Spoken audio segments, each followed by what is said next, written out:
Hello, Hank.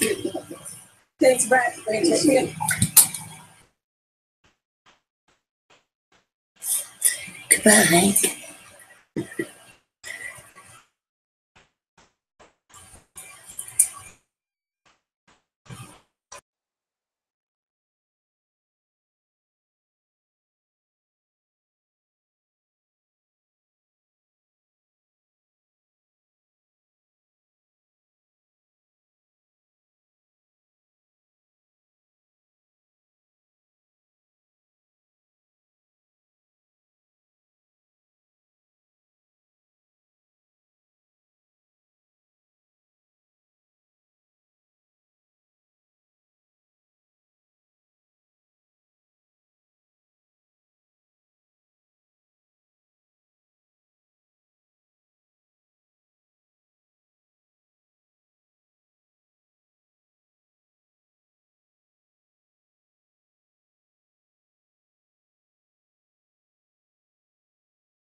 wrinkles.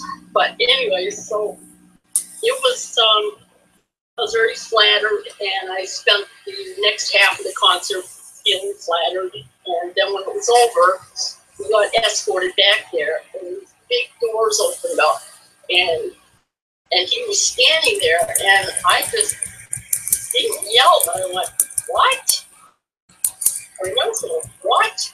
And then the security guard, he didn't push me, but he kind of, I was up against his shoulder, and he had his arm, and he was forcing me to go forward.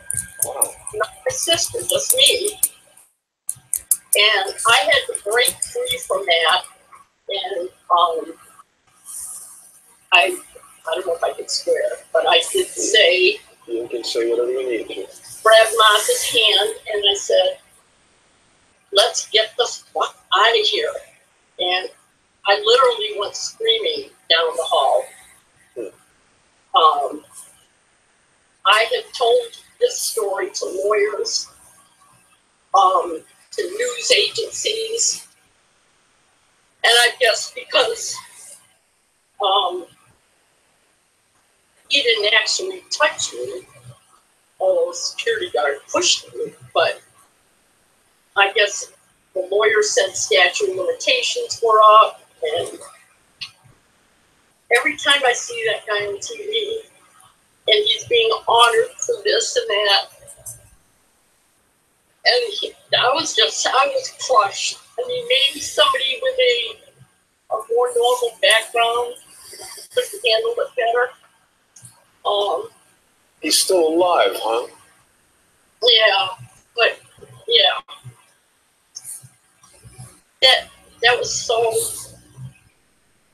painful. I spent many years trying to figure out what it was that I might have done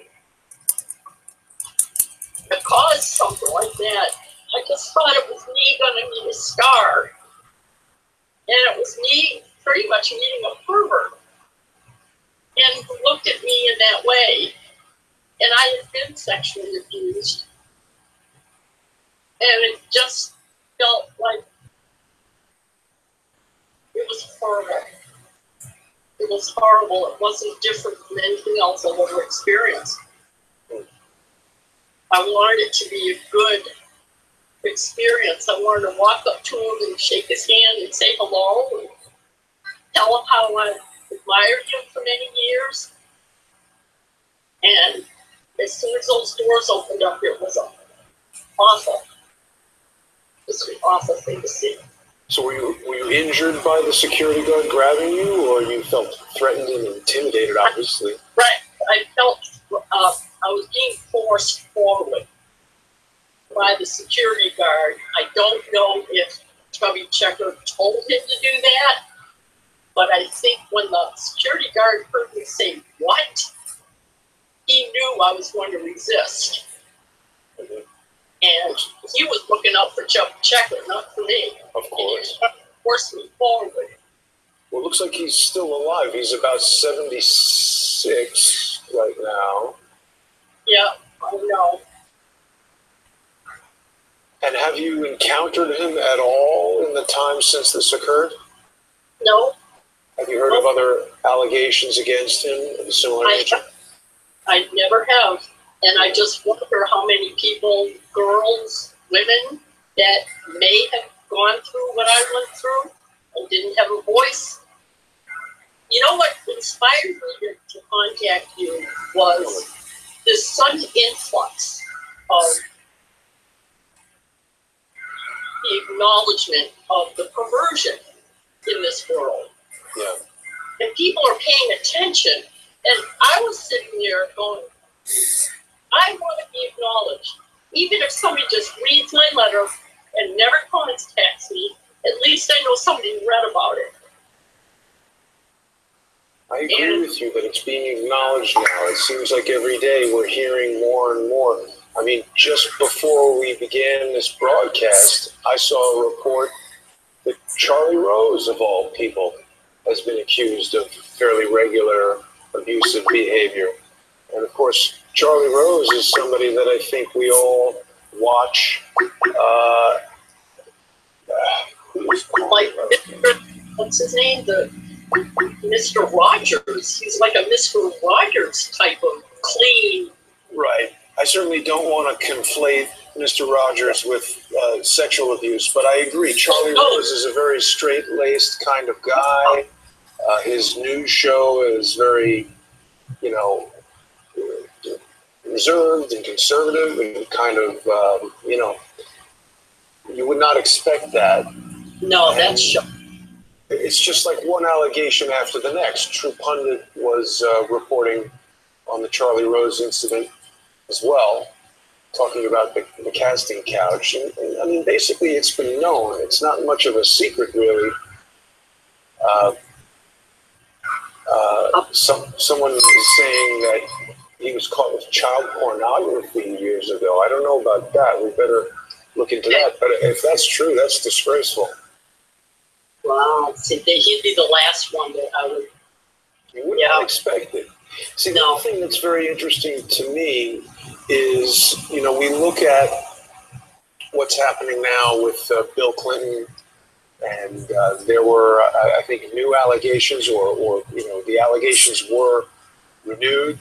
There are 4 women who are accusing Bill Clinton of sexual assault, and of course we know Monica Lewinsky, Catherine Wiley,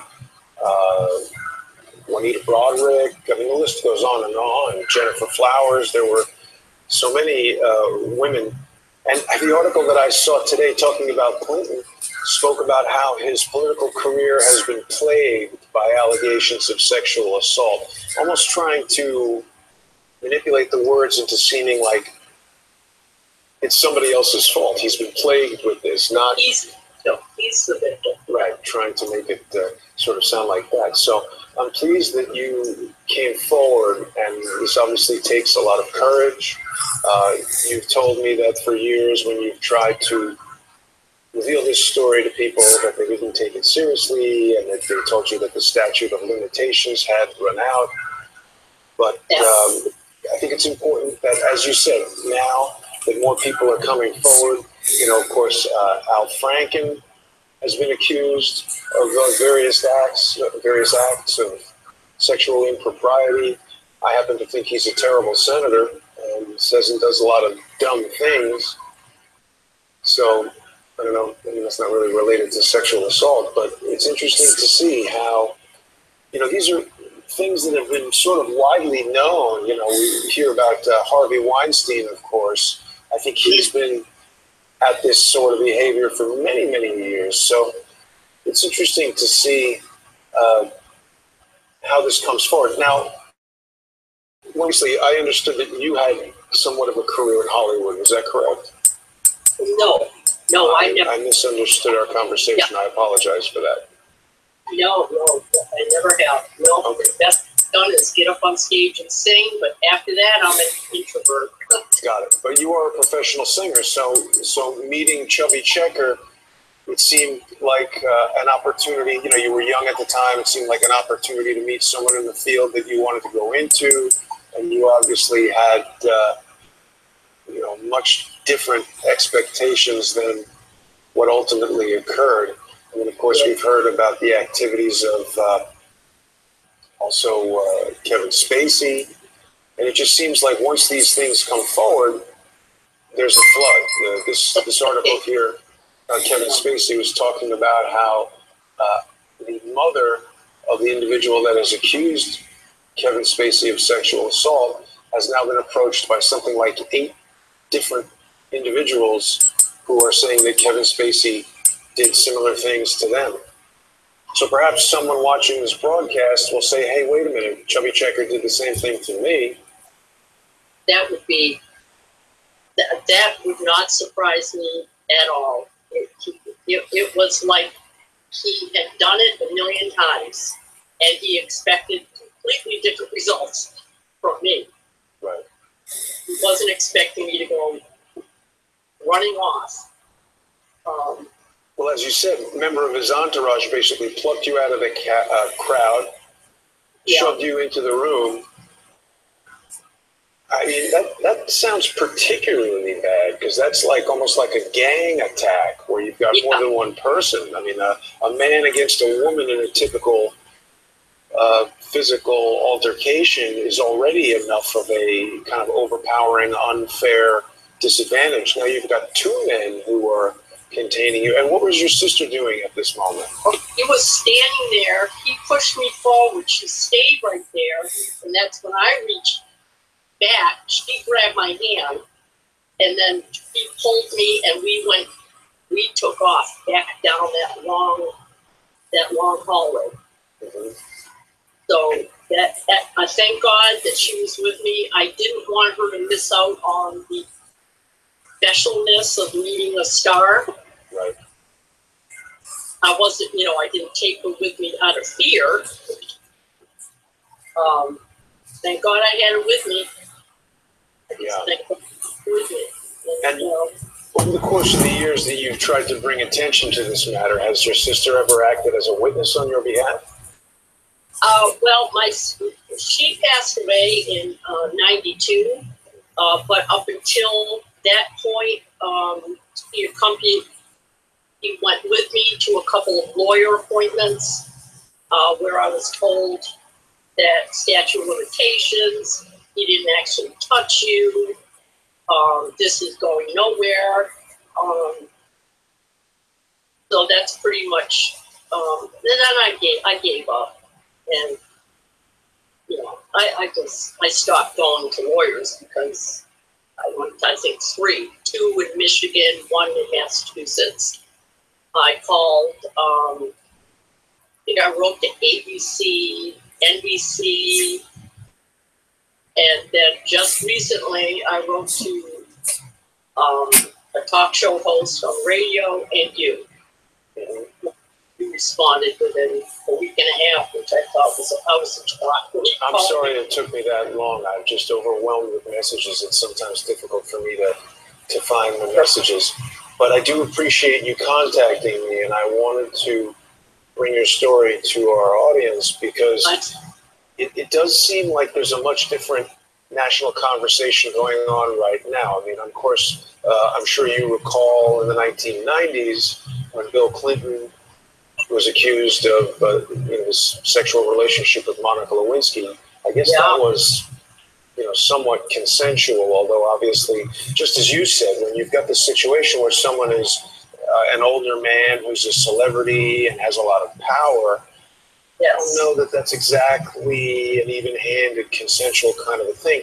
And I was thinking to myself, today, when you and I were discussing doing this interview, what would the reaction be today in 2017 if the sitting president at 71 years of age had a sexual relationship with a 20-year-old intern? It seems like that would be the end of his presidency within a week and he'd be out of there. How did Bill Clinton ever survive that scandal? I know, and I think he just had the backing of so many people in the media. They put those girls, especially Monica, there. I don't know how she even walk and talk. What they did to her in the media,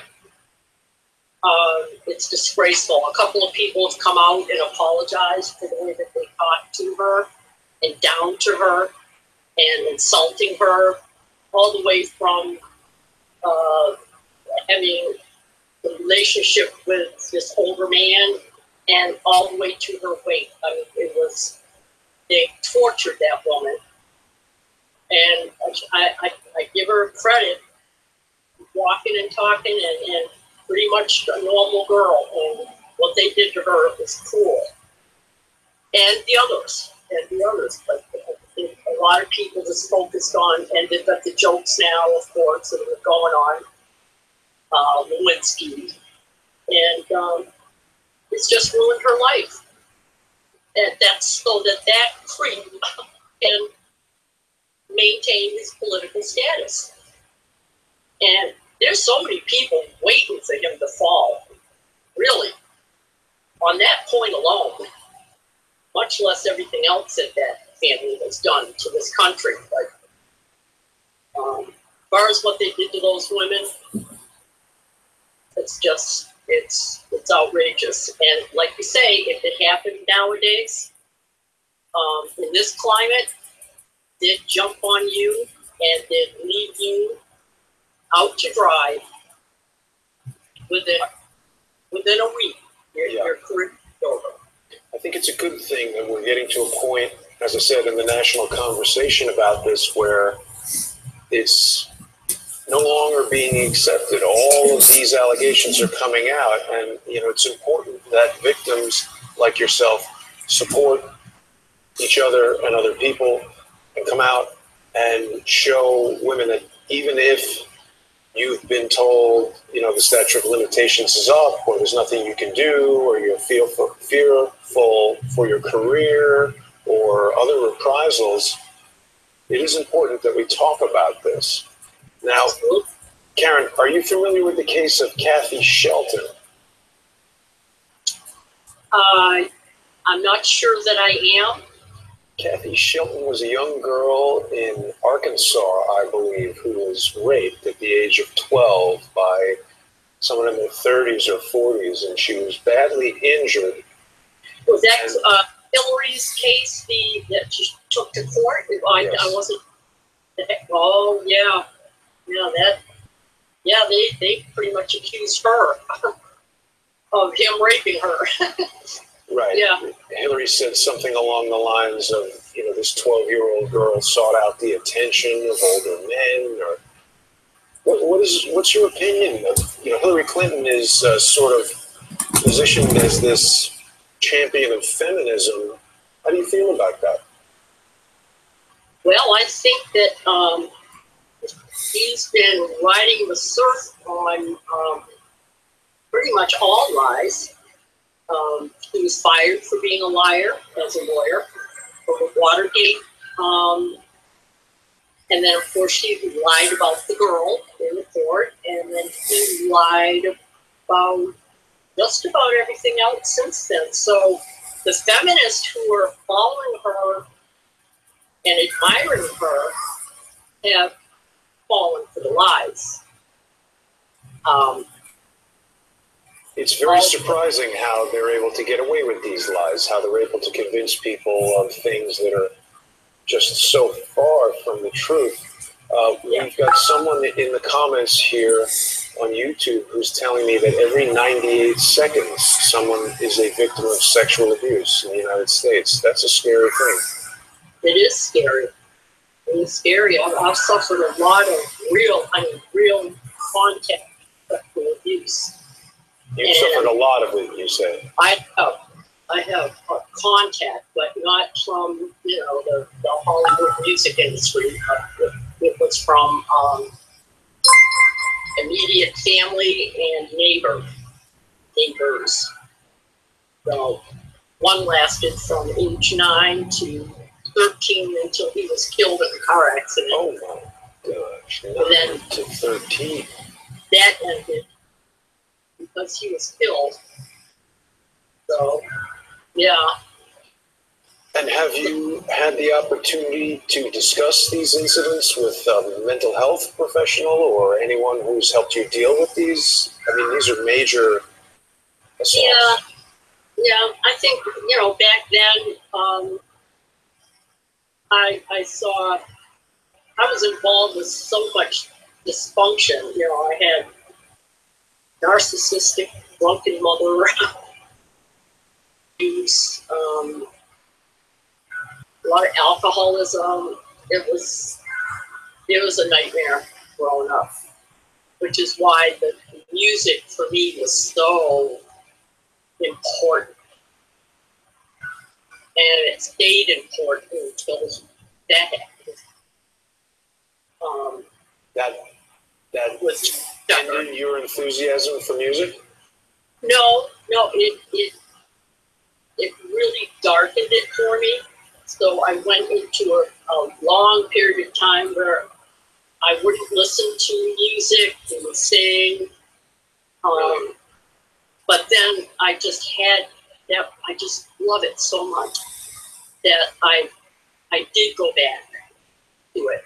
And I still, all I do all day long is music and sing. it's my solace. It's my escape. And yeah, so I don't even know where we were. Well, now, yeah. given the timeline that you've established, this initial sexual assault that took place when you were 9 years old, this was many, many years ago. I think possibly at a time where maybe even people might not believe that would happen. Is that correct or incorrect? Yeah, I don't know. I mean, did you tell anyone at the time? Oh God, no. Oh, God. How long did it take you to reveal that childhood assault from the neighbor? I think I revealed it to my sister before she died. Maybe one other person, and now probably thousands. Well, how old were you when you first told your sister? 20. Wow. I had fractured my neck when I was 20, and I was in bed a lot, and we got, really close talking because I couldn't run around. She would be with me, so we got very close, and I told her, and he told me what happened to her in our family. She had been abused as well. By his stepbrother, who I wanted to go and kill. Is he still alive? Pardon me? Is he still alive? Yeah, well, last time I checked, yeah. So you don't have much contact with him, obviously. Oh, no. And was it ever found out that he was an abuser? Nope. I wanted to tell my father, and Martha begged me not to because my father was very sick. And it would have been pointless. He had a stroke. So I didn't, at her request. But it sickened me what he did to her, that stepbrother. Very weird family. So how have you been able to cope with this? You seem like a well-adjusted woman. Have you been married? Yeah, I've been married. And of course, I got how did you overcome the abuse? come to terms with it? I think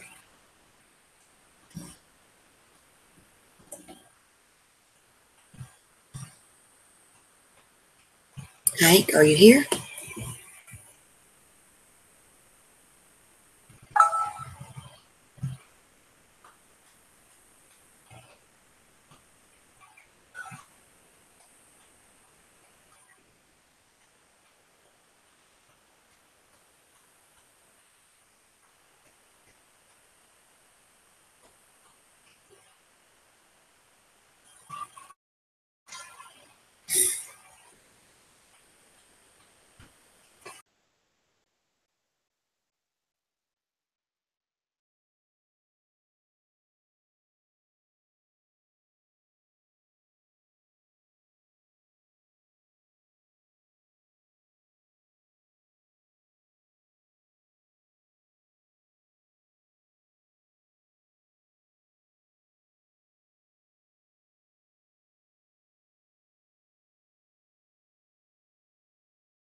It's great to be back with you. As some of you may know, I am being sued in a New York courtroom in a completely frivolous harassment lawsuit by a perpetual sore loser who was defeated in a campaign many, many years ago.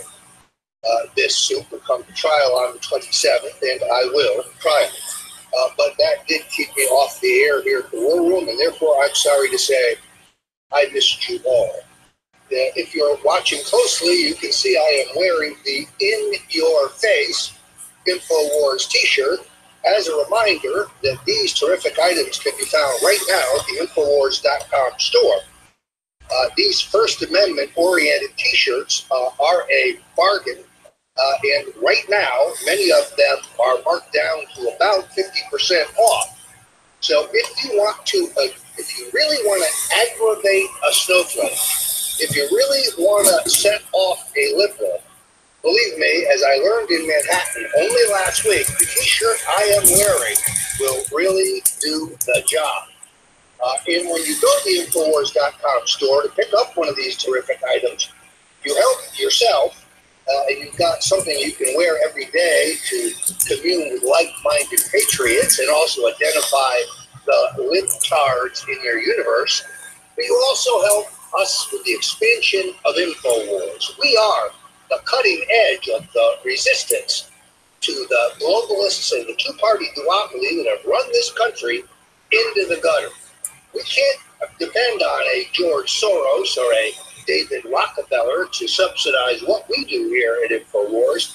We can only count on you.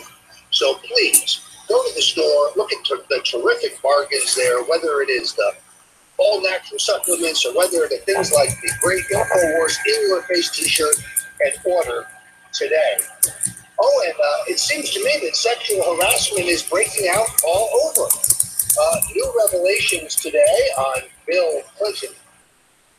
We have a terrific story in Breitbart by Aaron Klein, in my opinion, one of the very best investigative reporters working in the country today. A very, very detailed and very tightly documented piece on a woman named Leslie Milwee, who was a newscaster and a television journalist in Arkansas, repeatedly assaulted by Bill Clinton. An extraordinary read, which I commend to you. And then additionally, a terrific story headlined in the UK Daily Mail by the other Klein, Ed Klein. He is the reporter the Clintons love to hate, but I must tell you, Ed Klein has a record for journalistic integrity and accuracy that is unparalleled in this country. Ed Klein is without question one of the very best journalists working today. He has been fearless in his apprehension of the facts regarding both the Obamas and the Clintons. And what he tells us is that at least 4 women have come forward to say that they were sexually harassed by the former president aboard the private jet owned by his then running buddy, billionaire Ron Burkle. Now, Burkle and Clinton have become disaffected, but what's most interesting about this particular story, Owen, is that Hillary Clinton's response to this, even in Bill's post-presidential years, was to hire private detectives to dig up dirt on the 4 women who were offended by being assaulted by her husband. So the point you were making in the last segment, Owen, is exactly true. Is being held somewhat responsible today. What of Hillary? Let's be as clear as we possibly can. Hillary Clinton is the person who handles the cover-up. Hillary Clinton is the person who hires the heavy-handed private detectives and the nasty lawyers to harass Kathleen Willey and Juanita Broadbent and many, many others. Now, if this subject interests you, if you want to know more about the Clintons' war on women, you can go right now to the Infowars.com website and go to the store and buy The Clintons' War on Women by Roger Stone. This is the definitive book on the hypocrisy and the criminal activities of the Clintons that goes well beyond their abuse of women. This book will shock you, and stories like today lead me to believe that it's time for this book to be updated. Maybe I'll put a couple new chapters on it and release it next year. But in the meantime, if you want to know what's the entire background on the 2 greatest criminals to ever grace the White House, the Clintons' War on Women, now at the Infowars.com store. If you want to see this transition, you are the resistance. America is an information-based civil war. That's why now, more than ever, we've got it.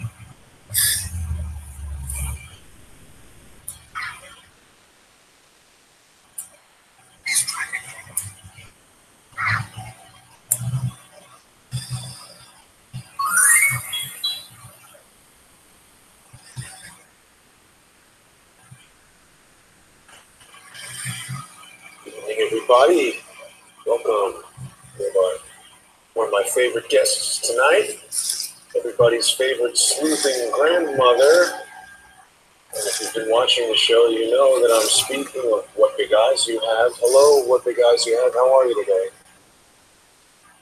Hey, Jason, I'm good. How about you? Great to have you on as always. Thank you. You've got some wonderful new information for us today about connections between the purge in Saudi Arabia, the possible presence of the Saudi Arabian Crown Prince in Las Vegas on October 1st, and some new information. What can you tell us about all of this stuff, What Big Eyes You Have? Okay, well, I'm going to go through the information I have, and there's also some connections to that with some of the other investigations. And then at the end, I have two little tidbits as a reward for people who stick with us through the whole video. I like to give somebody a little reward for listening to everything. So I have two of those today. The first thing is, I think you have the picture up of the escort through the Tropicana, and some people are saying that that picture is just, it's nobody, that it's the guy in the white shirt is part of the security and all that, but from the information I've gotten, and people have done like photo comparisons with known photos of the Crown Prince and Salman, and the guy in the photo, which comes from the video that you have, that it is Prince Salman. The report that I got was that he was at the Tropicana and he was playing cards there. But he was really staying at the Mandalay Bay on the Four Seasons area that's owned by the Saudi family. Right. He snuck out to go play cards with, I'm presuming, some friends or whatever at the Tropicana, and it messed up their plans they had. He was one of the high-value targets to be taken out. Now, real briefly, What Big Eyes You Have, I'm just showing the photo comparison that you've sent of the individual walking out of the Tropicana Hotel being escorted by armed security. One individual who had a mohawk, you can't see him in this photo, let me go to another photo here real quick.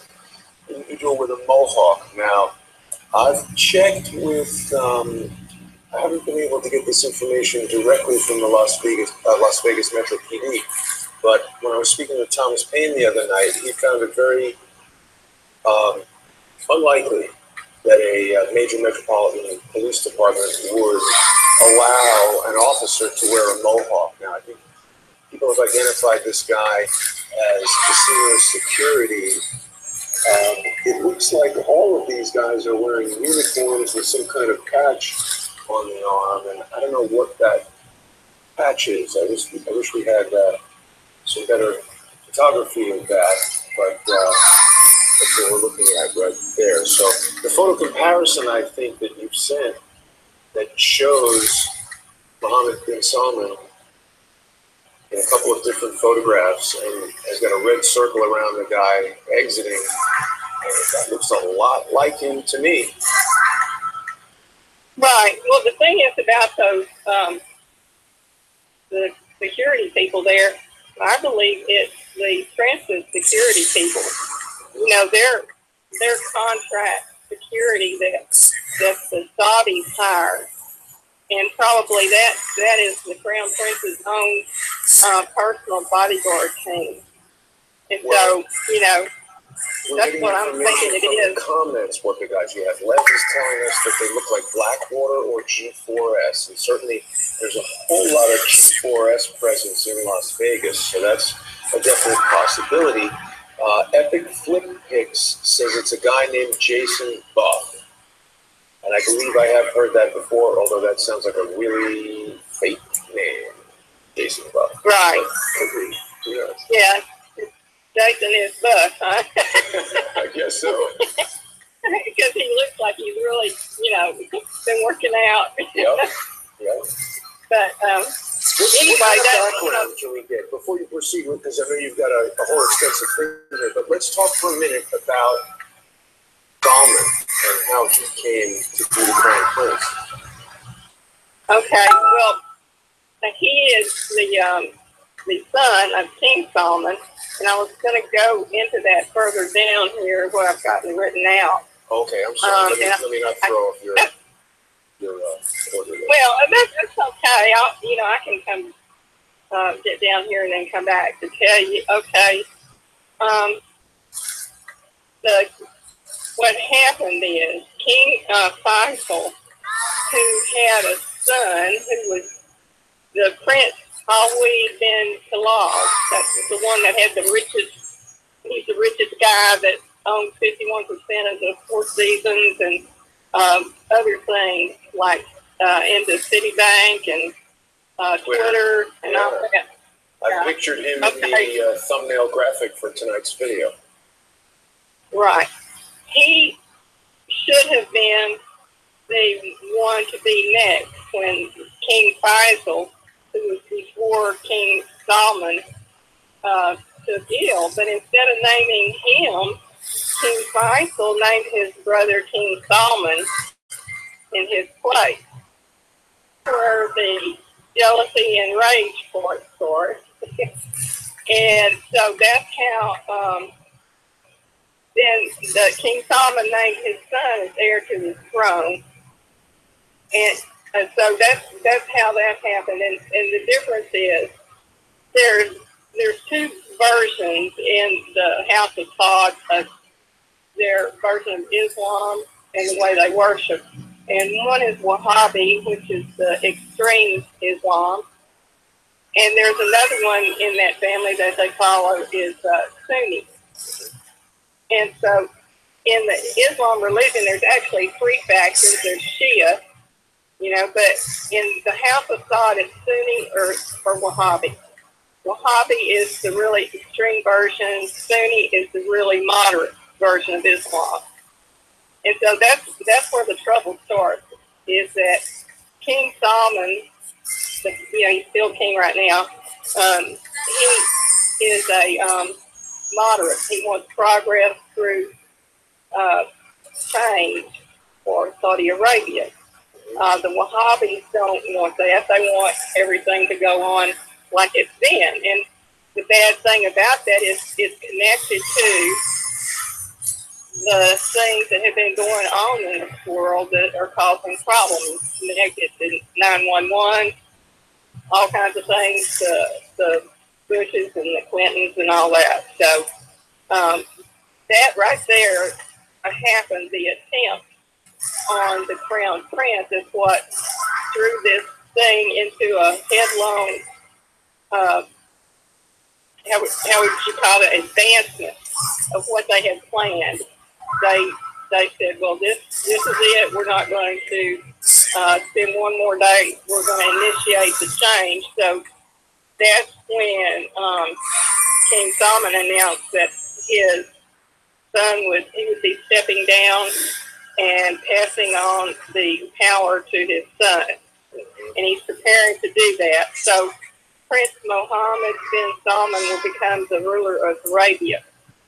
Now, what the guys you have there? See, I looked into this a bit in preparation for tonight's show, and by no means am I an expert on Saudi Arabian history or culture. And it's even in the limited bit of reading that I did, it's generally understood that the relationships and politics of the Saudi Arabian royal family are so complicated that it's very difficult even for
Miss Denise, what happened?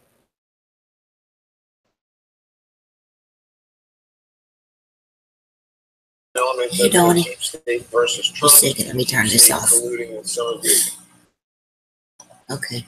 I'm back. We were What do you listening. mean? What happened? Oh, you were listening to it? Yeah. Put it back on.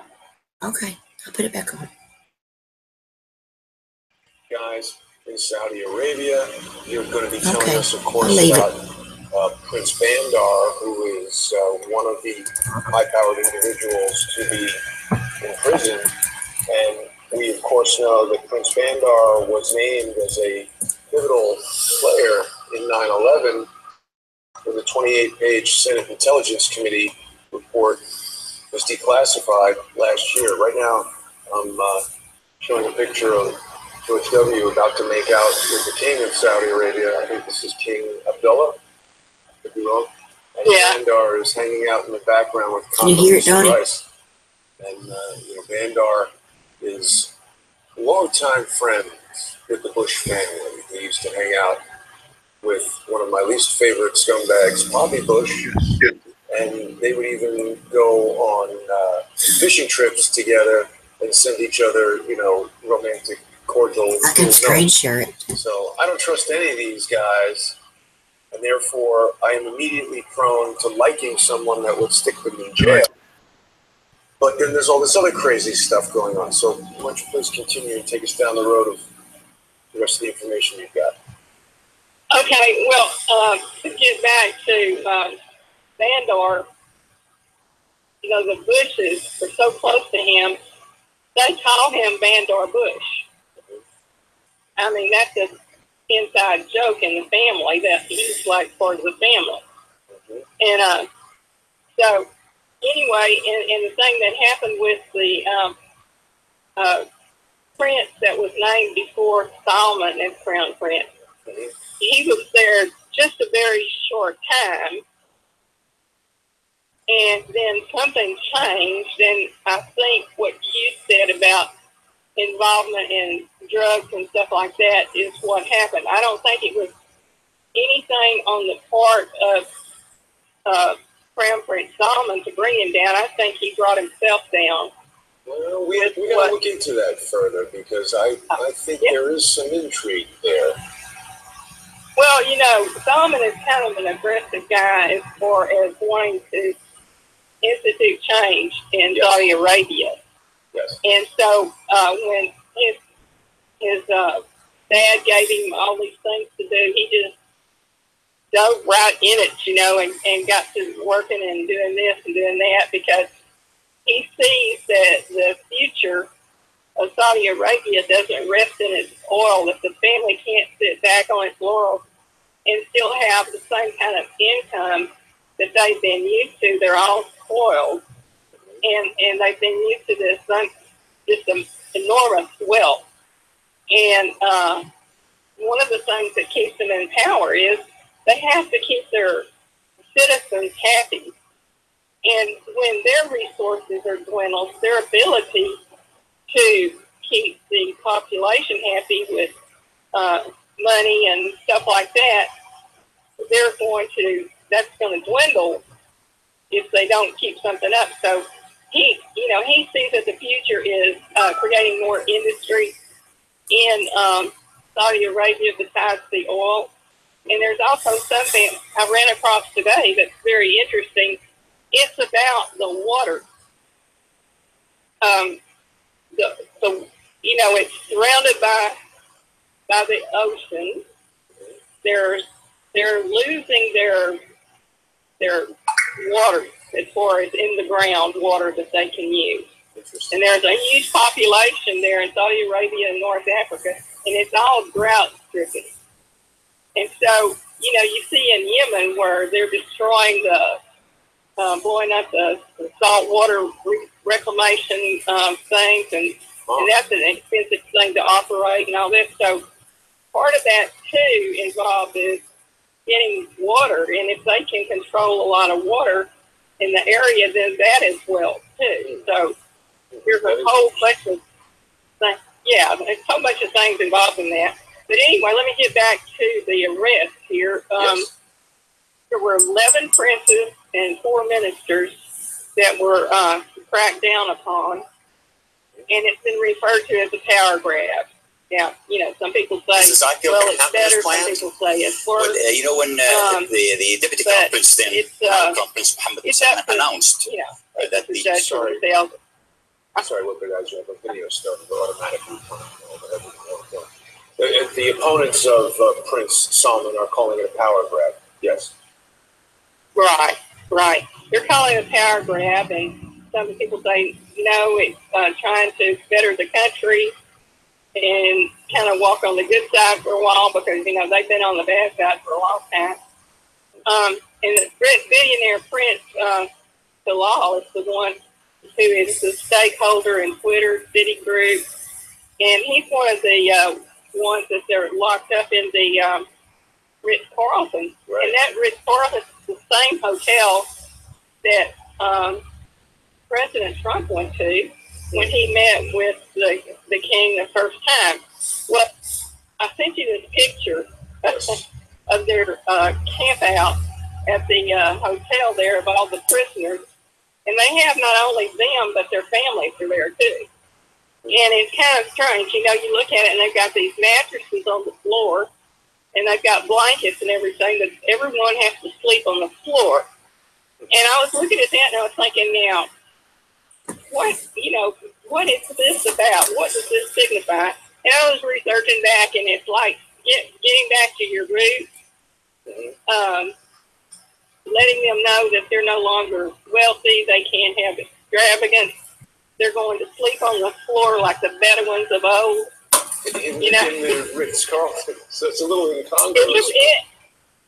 Right, and look up at that fabulous ceiling, and they're laying on the floor. Yeah. So it's kind of a comeuppance, you know.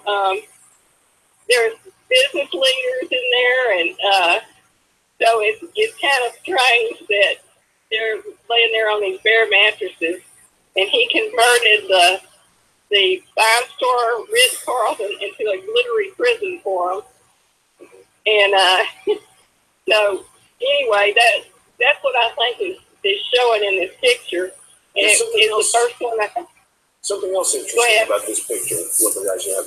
The photograph seems to be taken, it's a vertical format, so obviously it's from a cell phone, and it seems to be taken by someone who themselves is in one of the beds. There, you see the covers here crumpled up at the feet, and it's almost as if one of the prisoners has taken this photo.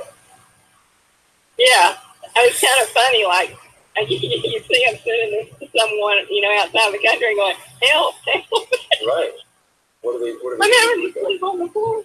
Yeah. Now, there's one other thing I wanted to bring to your attention that we hadn't quite discussed just yet. But on Zero Hedge right now, they're saying that Saudi Arabia, the government, is offering the arrested royals a deal.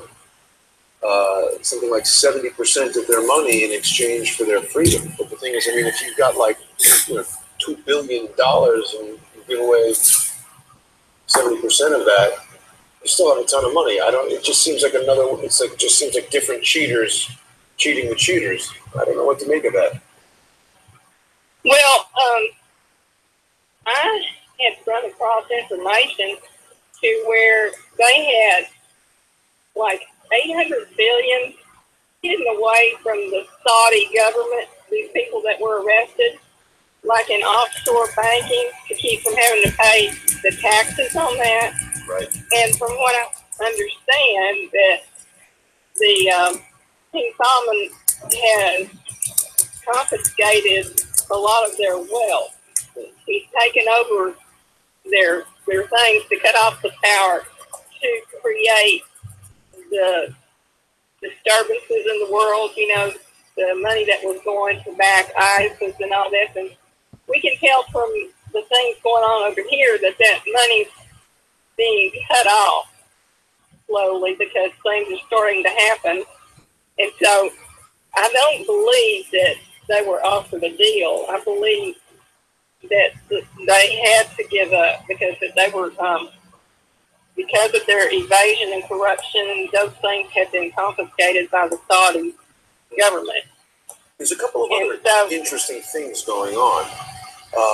There is going to be an IPO of Saudi Aramco, which is the state-owned oil company that basically, drills and sells all of the oil in Saudi Arabia. So I was watching a video earlier that I was trying to find again, and that was the one that was playing, where Al Walid bin Talal is talking about how they're going to offer 5% of the company for sale, and they're talking about if China's going to buy it or who's going to invest in it and all of that. And then this may seem very ADD of me, but I find it related. Someone in the comments here on YouTube just pointed out to me that Bitcoin has just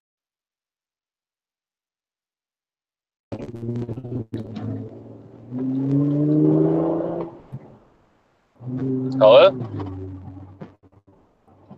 Hello? Hey, Ryan. Hello? Yeah, what's up? I was just playing a show for everybody. Alright.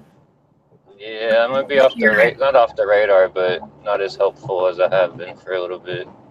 I turned it off a few minutes ago, and Donnie started crying, so I turned it back on. What the fuck? What? I'd like to learn. I do too, Donnie. I was just playing. I'm not scared of information. I'm not bailing out on y'all, I just No, my problem is you're scared of the Bible. If I play the Bible, you all run away. what's that Me? even supposed to mean? Well, I played the Bible in your last broadcast Sunday early morning, and nobody came up. They all ran away. Said we're scared of the Bible. Dude, I got a Bible sitting right next to me in my car. It might not be your kind of Bible, but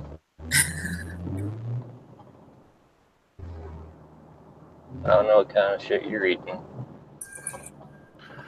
Well, I'm I do. kidding, Donnie. I'm kidding. Besides the fact that I have a Bible next to me.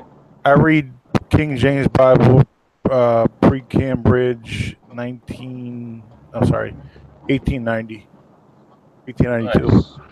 So, any King James Bible pre-Cambridge 1892 is perfect. Are we off air or are we live? We're live. Okay, then I'll just keep it at that. Not that I'm ashamed of anything, I just... No, I can even save a Catholic out of their own Bible, but I'm not Catholic. I'm not any of those I'm denominations. just saying in general. It's a completely different Bible, completely different words, but I can still save them. Oh yeah, bro. I mean, but they're not going to grow in Christianity. There's a carnal man, natural man, a carnal man, and a spiritual man. They're not going to grow. yeah, that's a good way to put it. I was baptized Catholic when I was born, and then rebaptized non-denominational when I was like a teenager. And now I've evolved, for lack of better words, into a I don't know. If you haven't already heard me say it a million times, then I don't know what else to say. Well, I actually never heard it, but seriously. I'm in the religion. It's not even a religion. I'm Christian, but yeah.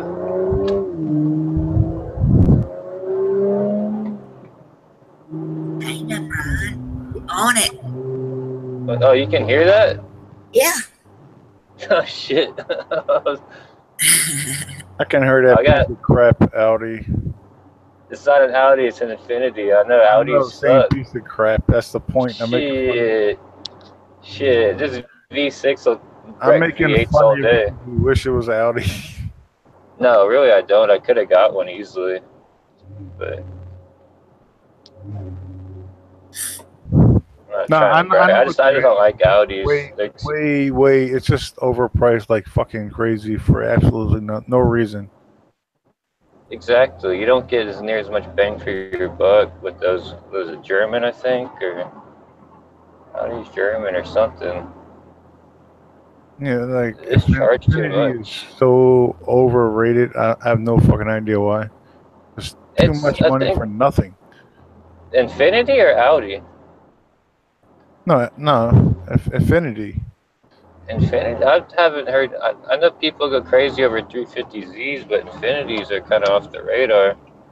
They just use the same motor the Skylines do, which I think puts, at least the G series does. The new Qs, I don't know what they're using. They're using some fucking 2-liter twin turbo, some bullshit. Nobody wants a 2-liter engine. It's just overpriced bullshit. Overpriced? I don't know. You could say that, but I don't know, bro. I got the cash. Don't hate. I got the cash too, but I won't fucking waste it on that. Alright, well, I like driving. I mean, that's all I gotta say. Look at my miles per gallon on my V6. It's ridiculous. I have it aspirated so well. Can you see that? This car should be getting like 30-something miles to the gallon. I actually want to get a Tesla, but I don't want to waste the money because I know it's not going to be worth as much. I've done a lot of work to this thing on its own. I mean, it's not bad. Look, I got Blue Light Special, bro. Blue Light Special. Yo, you're getting a red. No, I know what you're saying, dude. I just like, I ever got was a G35, and I just liked the way it drove. So whenever I wrecked it into a pole, I bought me another Infinity. But I really love all these electric cars and all the technology they say they put in it. And I don't. But sorry, they don't realize where the technology comes from. It makes a huge dent in the environment. A very big dent. Get this alkaline out of the ground. About that's digging miles deep, of literally into the ground and destroying the ground to get alkaline. So you can have a battery that doesn't work with. Oh, you talking about like Teslas and shit? No, to get alkaline out of the ground, they have to dig for miles, literally ground miles into the ground.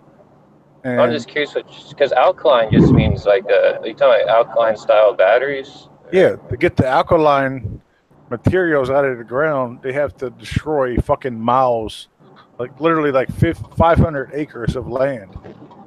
But to drill for oil, you only have to own about less than an acre. So I don't understand why the government's saying all this bullshit about electric engines are better.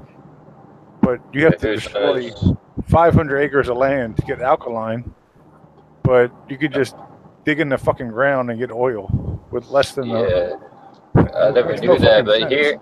Here in Texas, I see a fucking I call them like little ducks. These things that are the little oil drillers. They're just like pumping oil. I see one like one every 3 miles, just on someone's yard, just sucking oil. Fucking getting rich. They have plenty of them there. You look through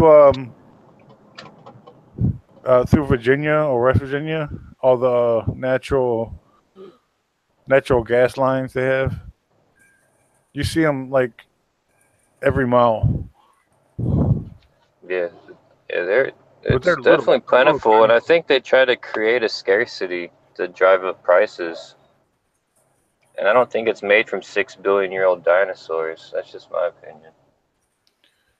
Well, there's no way natural gas could be made from 6 million-year-old dinosaurs because it would have secreted out way long before that. Yeah.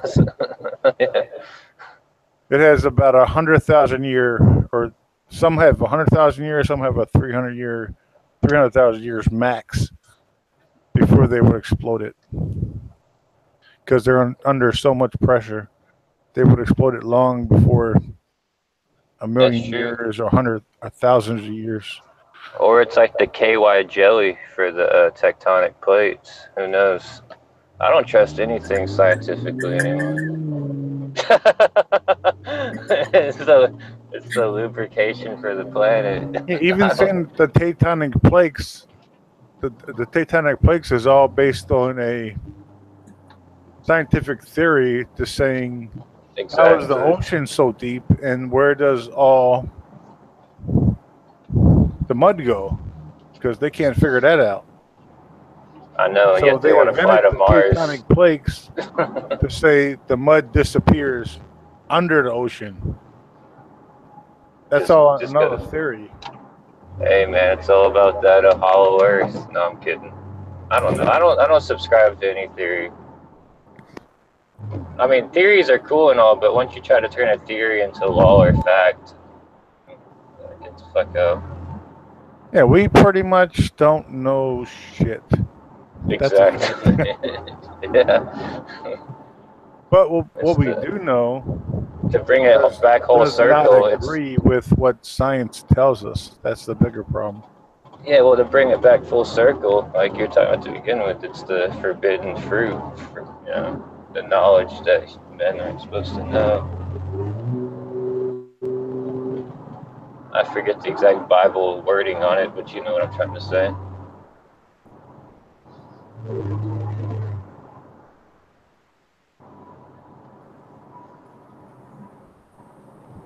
Well, in Genesis, it said knowing good and evil. It had nothing to do with understanding technology or anything like that.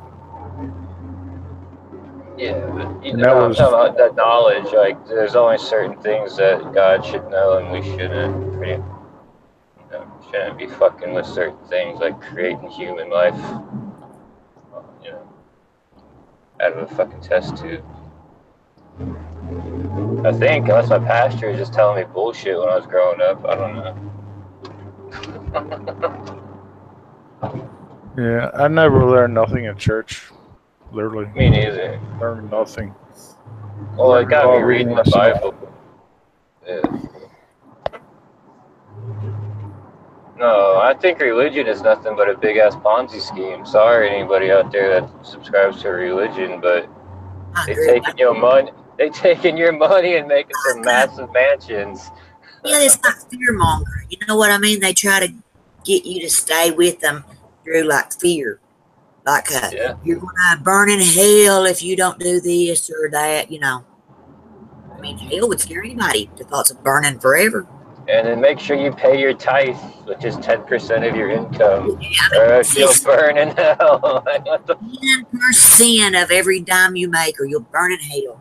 Yeah, it's like I doubt the all-loving Creator wants 10% of your shit.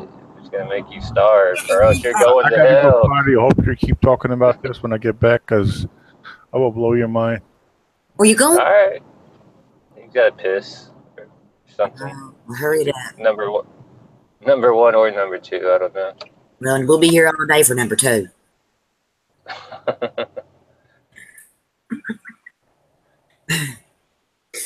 don't mind talking about the Bible. I ain't going to run away. I'll tell everybody what I think about it. I think it's all like, how many times has it been rewritten? And who rewrote? I was about to say, and people are like, the Masons rewrote the Bible, the Jesuits rewrote the Bible, okay.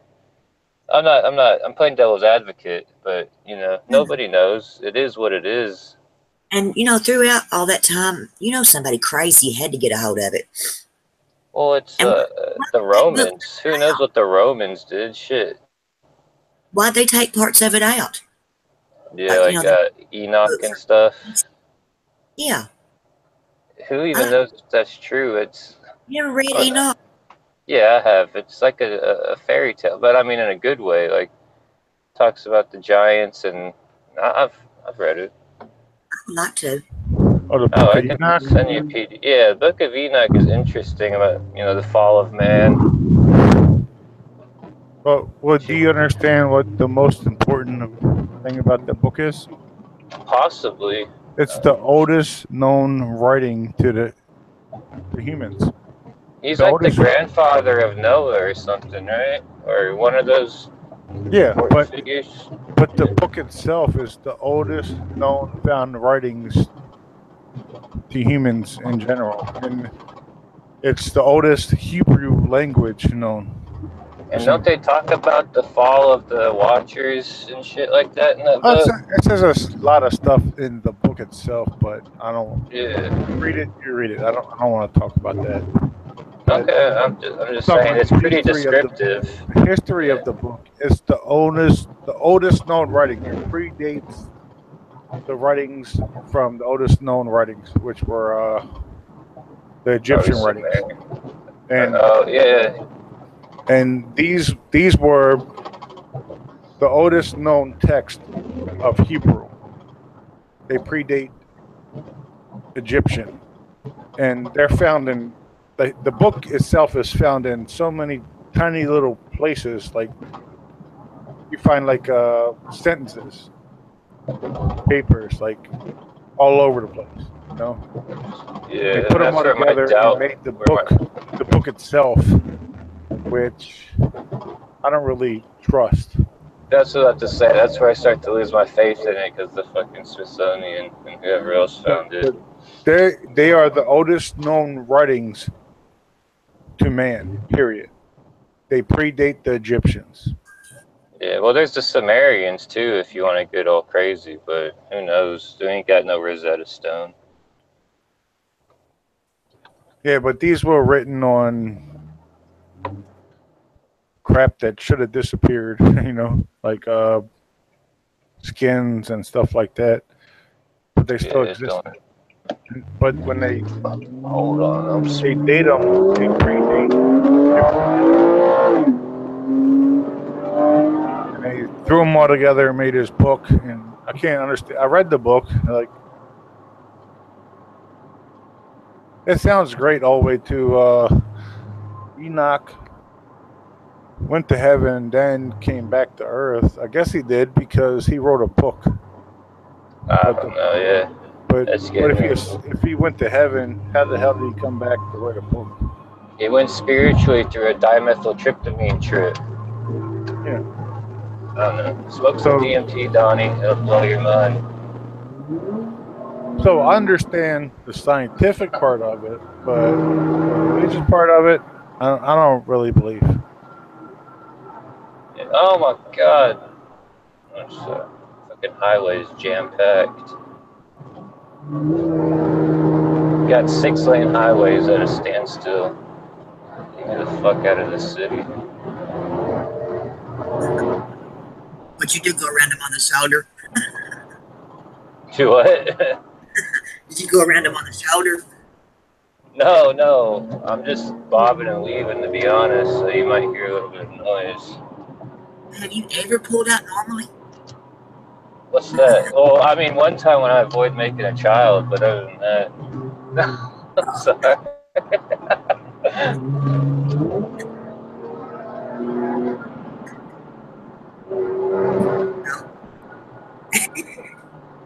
Hey, I was watching your video about that wooden thing in your yard. Yeah.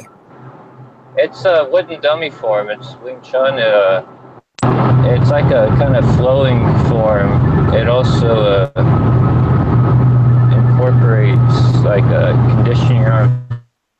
Phone call.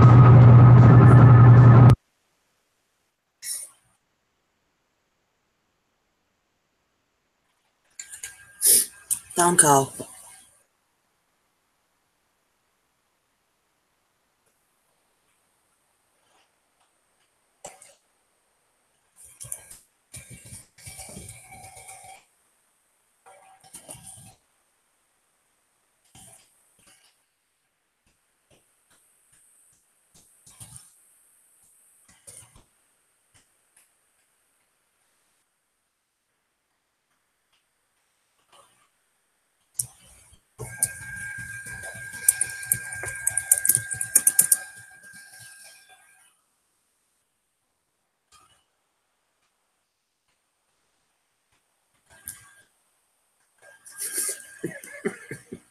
Are you still here, Donnie? Donnie. I'm here. So I think Ryan got a phone call. So did you read that book? What book?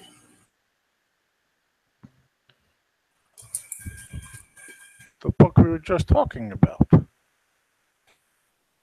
No, I wasn't listening to you if you were talking about a book. I must have been typing in YouTube.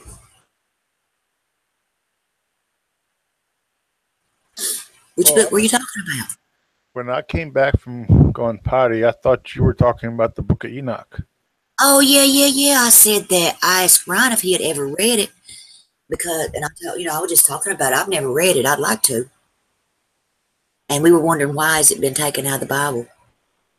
Because it's not a part of the Bible, and it shouldn't be a part of the Bible.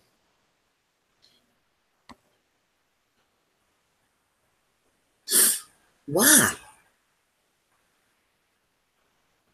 Well, if you read it, you would understand. Or if you read the Bible, you understand why the Book of Enoch shouldn't be a part of it. But I don't understand why any other part should be a part of, if that one. I don't understand.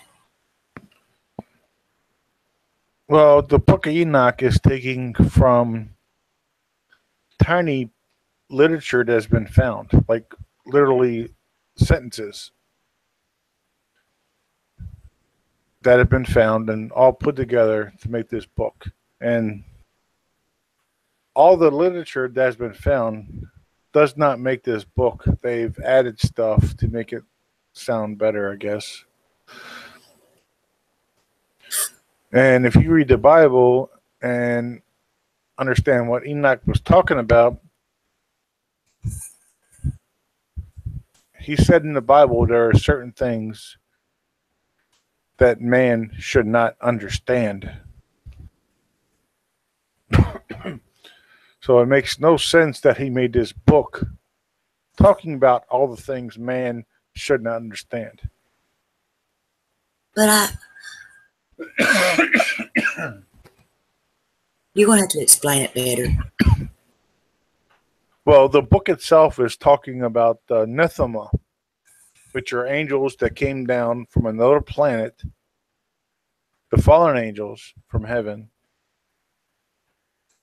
all and had sex with man and made Nephima, which were part man and part fallen angels before the flood. And man called them gods. And these gods killed man, ate man, and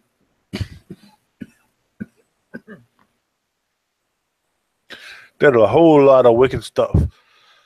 So God flooded the entire planet. What?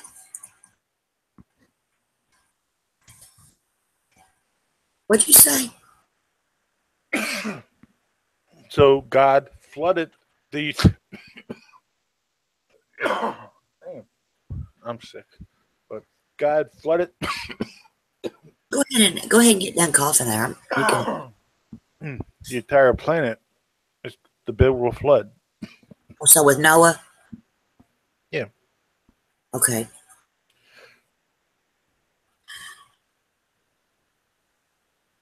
And you already heard that he was Noah's grandfather, Enoch. Okay, yeah. I remember that. But my biggest problem with the whole book itself is the Bible says Enoch ascended to heaven. He lived without sin for 30 years. Mm-hmm.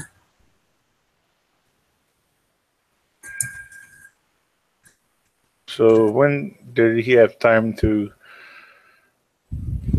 Well, I guess he had time to write this book, but at the end of the book of Enoch, it said he ascended to heaven, but he kept writing after that. But how would we know what he wrote in heaven? That makes less sense.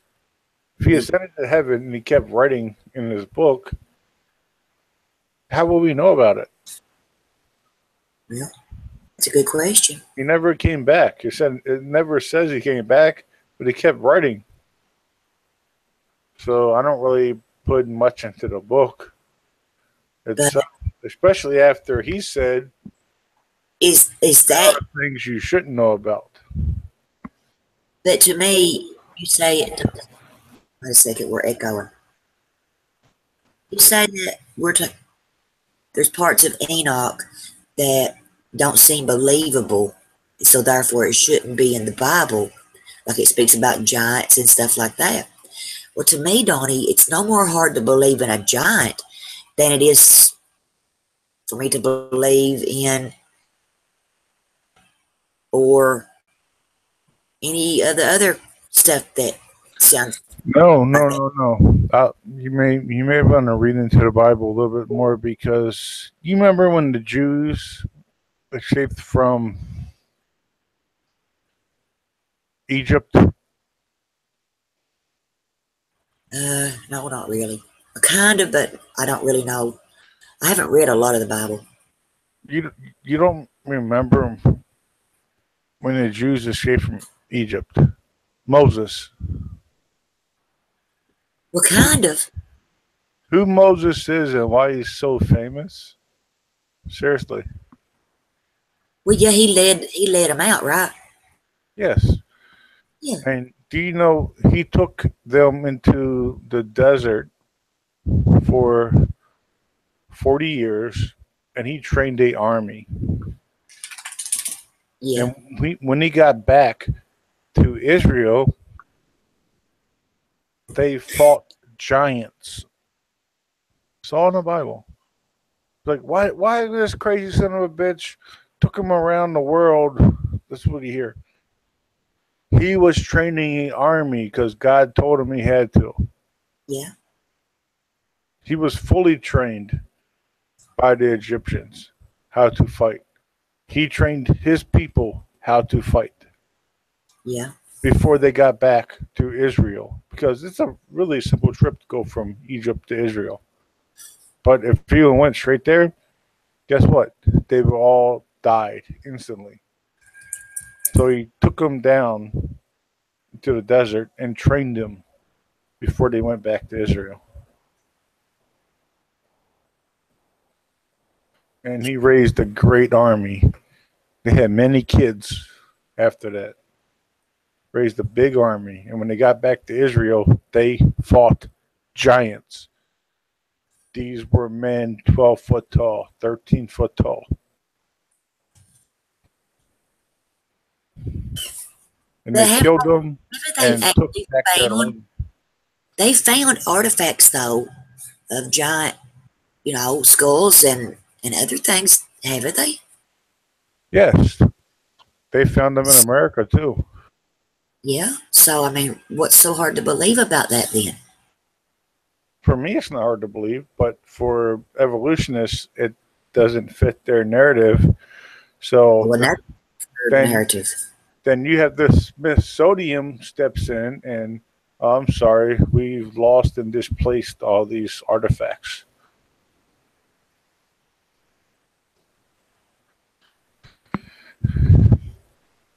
Oh, you can't believe they do that? Just like your government won't overstep the fuck out of you?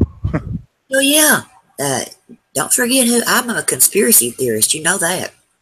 I'm not. I think that our government, if whatever you hear on the news, turn it around backwards and upside down and inside out, and then you'll have the truth. I'm just a realist. I'm not a conspiracy theorist, but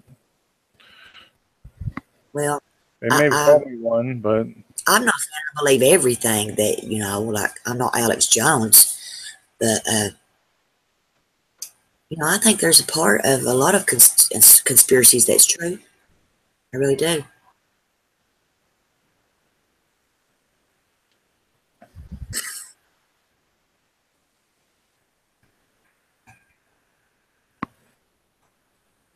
So you're not a conspiracy theorist at all, then?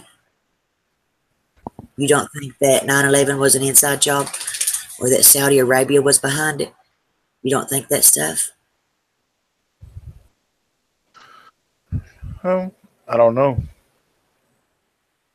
You don't think that the government does false flag operations to push their agendas? Well, I know for a fact they did because they released that information during in 1928, I think it was. I think that the Las Vegas shooting was a false flag. And I'm not saying that nobody died. I think everybody that they reported, I think they did die.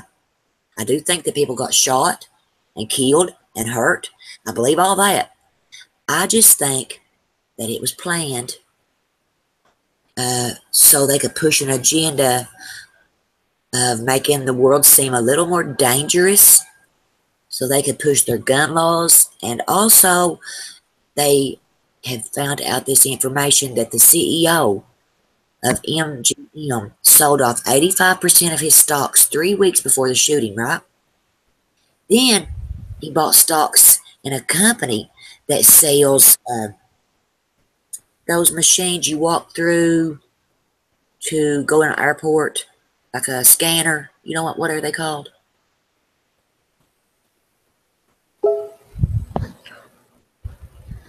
You know what I'm talking about, Donnie? Yeah. The stocks in that company went up. And see, now you watch, they'll pass laws that those will be required. It's like when 9/11 happened, that we lost a lot of our liberties and our freedoms in this country because of things like that. That's the same as what happened here. We're getting ready to lose a bunch more of them.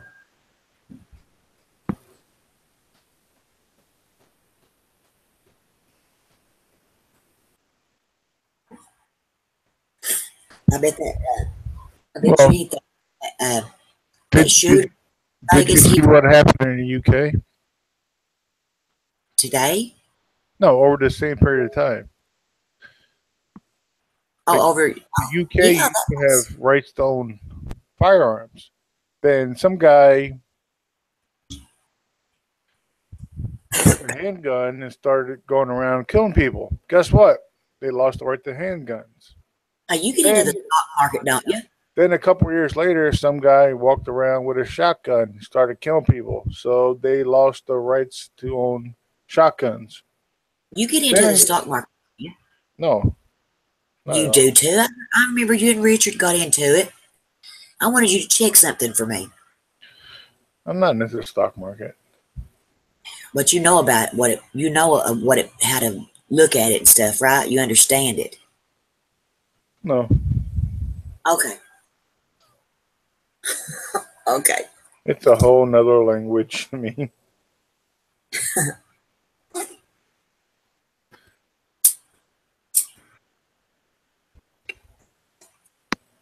Yeah, I have my tinfoil hat on.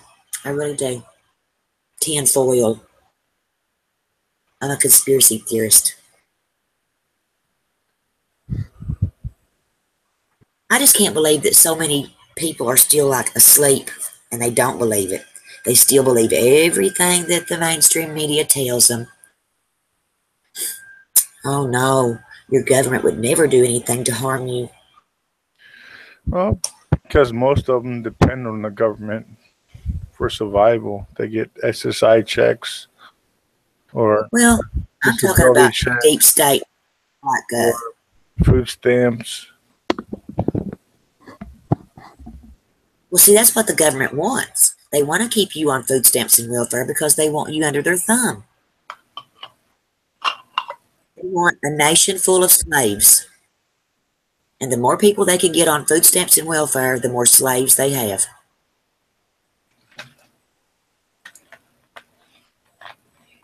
Because if you draw SSI or Social Security, you are a slave to our government.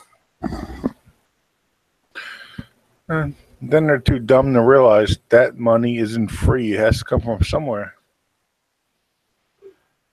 Did you see that Trump, one of those new tax breaks is you get a big giant tax break if you own a fucking airplane? What the hell? Hey, I really didn't want to do this, but Friday I had to go to court because my accountant said I didn't pay enough taxes. And I had to go to court in front of the judge. I said, I made $1.3 million last year. I only put $135,000 into my personal account, and I paid $30,000 in taxes on that income. They said, you owe $30,000 more in taxes. Like, what the fuck? How? He said Trump appointed a special session outside of the government to show how much private businesses actually owe. Oh, what are you going to do, Donnie? What the fuck? I have the money. I have the money now, but if I use the money now, pay those taxes, what the fuck am I going to do when I have to pay next year's taxes or this year's taxes, you know? What the fuck?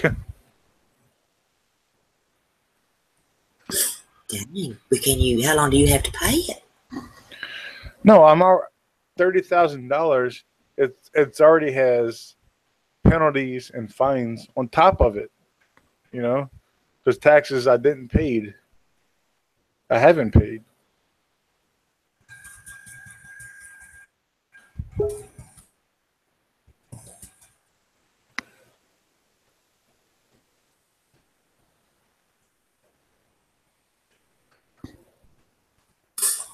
You know, it's like, well, that sucks. I'm sorry to hear that. my businesses make well over $1 million a year. I may bring in $150,000. Then I have to pay my personal my income tax and local taxes and Medicare, Medicaid on that. Then I'm left with about $100,000. Then now I got this. I got $30,000. Like, what the fuck? Seriously. Why am I doing all this shit? I'm making no fucking money. I'm killing myself, putting myself out there like crazy, and I'm making fucking nothing. Damn. You'd be better off just to fucking quit. I would make more money working for McDonald's. Yeah. And collecting welfare. Seriously. Lots of people. Fuck. No, a lot of people do that, I think, Donnie, because they can actually make more from welfare than they can off of working, because after they pay a babysitter and gas and food, all their bills, and they just don't come out.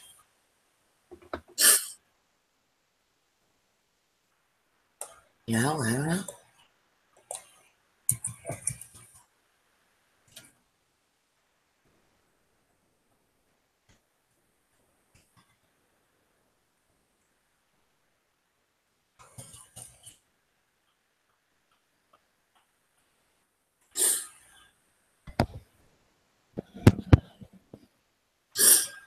Well, I'm still starting to sell off everything. Every business, every property, I'm trying to sell it all off. I want to move to Buenos Aires, if I pronounced that right. Where? Buenos Aires. Oh, yeah, Buenos Aires. Is that in Mexico? Argentina.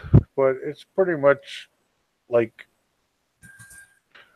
Baltimore. It's built up, but the living cost is so low. It's dirt cheap to live there. And I can live there very, very comfortably. Yeah, I would like to move to Costa Rica.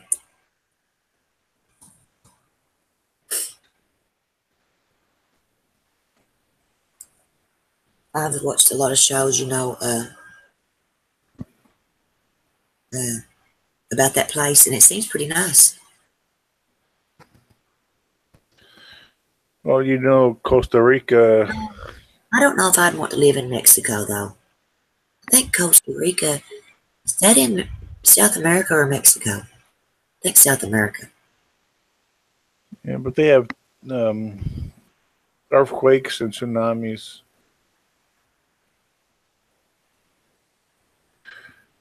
Well, hell. I mean, we have fucking tornadoes and hurricanes. So, I mean, you know, what the hell?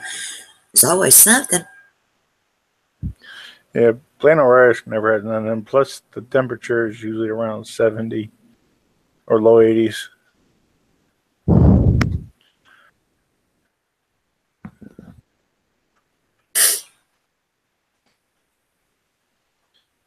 And food cost is like 10% of America.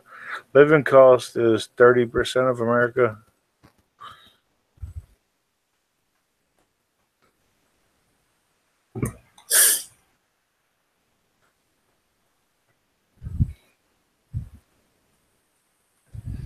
Even if you work there, like the minimum wage based on what you have to pay for is way higher for the cost of living. Hold on a second, Donnie. Hey, Winter, I'm going to remove you, and then I'm going to re-add you myself from inside the panel and see if that works. Well, I don't even see her name inside here. Wait, it's probably up here. Yeah. Okay. All right. Let me see if I can do it from inside. Winter's been having a hard time joining, Donnie. Do you know why or how we could get her in here? I actually know why, but I don't know how to say it. Let's see. Star. You know Star, right? Yeah. She has blocked her. But she's not here.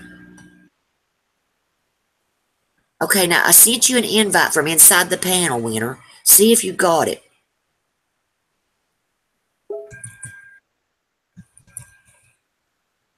I don't know why. I don't know what. Like, last night, Star went nuts on Winter, and I have no idea why. I just left. Like, I don't want to get involved with that shit. I try to make peace for some people, but women, I'm gonna avoid that because I have no fucking idea why.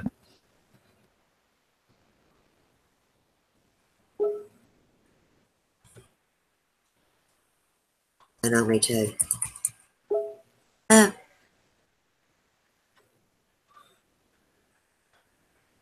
Try it now, Winter.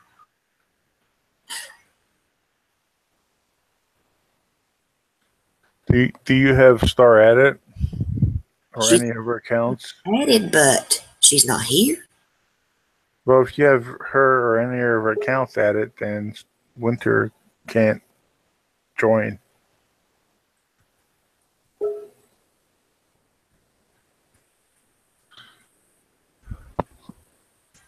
So it's either you kick all of Star's accounts or it's up to you. I don't fucking know. I don't want to get involved with it because you're going to be next on Star's list if you do that. So.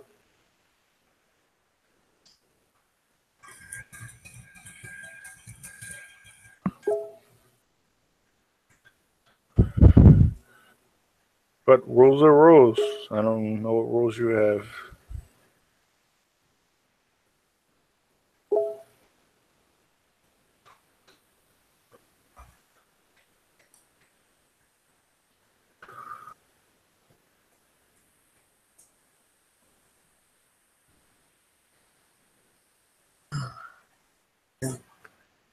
I asked her to look at the list. If she'll look through her list, if anybody has her blocked, it'll show like a circle with a red line through it. I told her to look through the list and see if anybody has her blocked. Well, Star has a couple accounts on here, so it might not do that.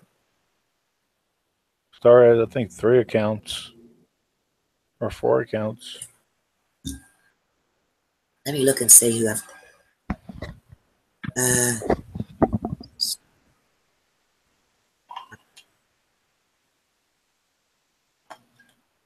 The Star Scream one is in here. Is the only one.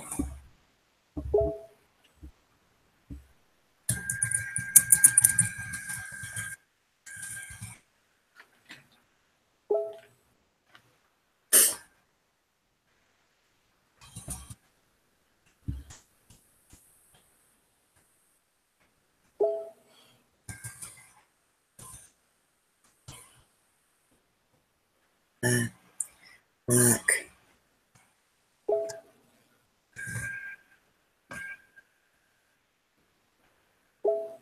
What's that?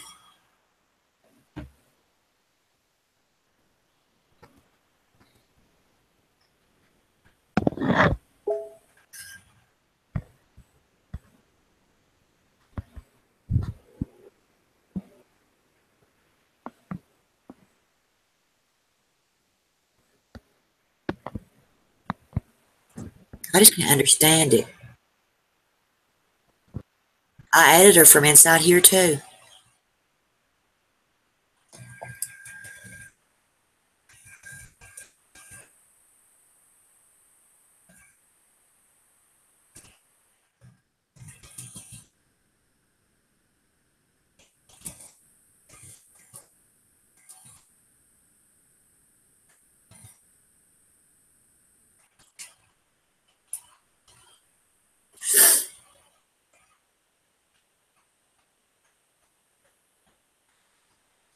I just don't get it, Donnie.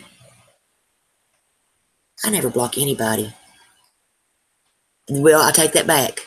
I did block LaSurge about 50 times, but I unblock him within between 6 hours and 3 days every time.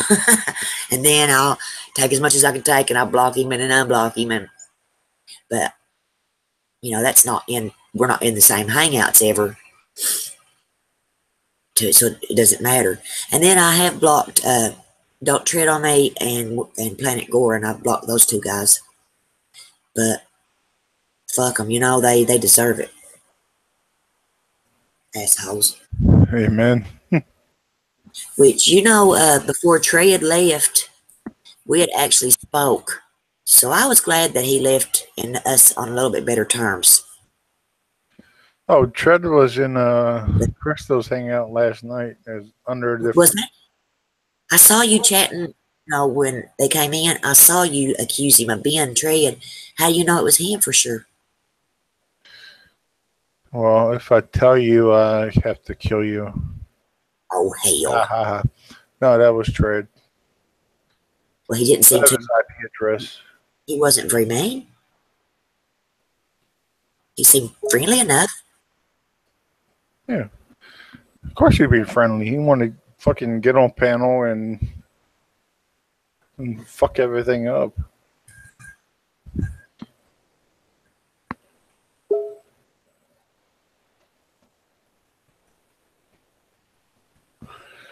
Did you see you seen what happened after I accused them of being Tread? What? He was disrespected, and then he came out and said, do you mean not Tread? You know, he felt disrespected because I just called him Tread.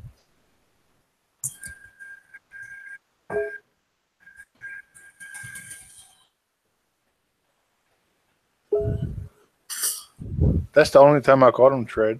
And the very next thing he said was, do you mean not Tread? Because he felt disrespected because I called him Tread and not Tread.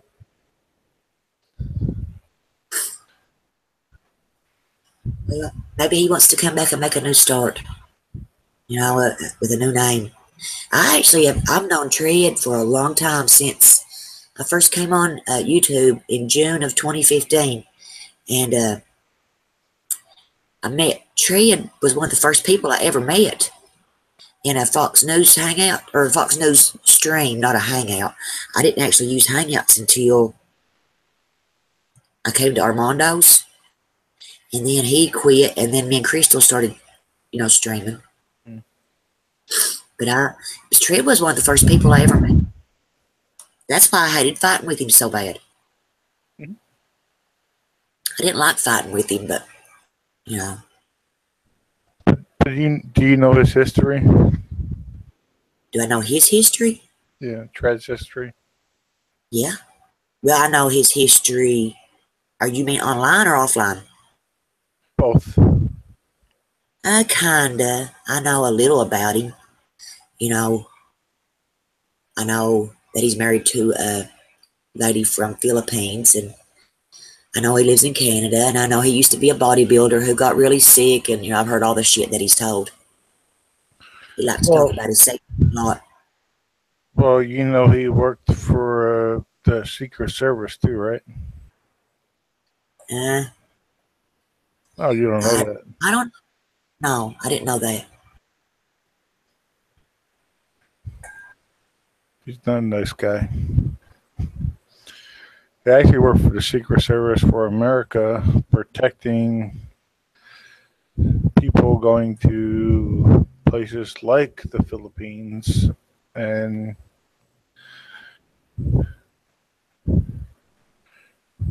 he's a pretty low-life piece of shit as far as that goes.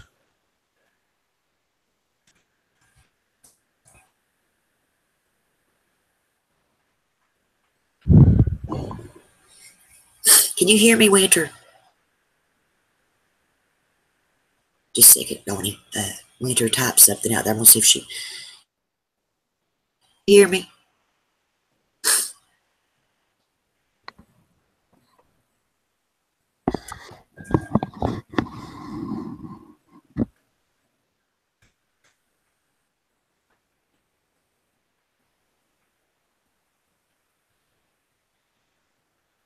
Oh, I guess she can't hear me. She's on her phone. Maybe she doesn't have her volume turned up. Maybe she needs to Google. She doesn't know how Hangouts works. She could Google Hangouts and maybe see if there's something she may have clicked that's preventing her from joining. I don't know.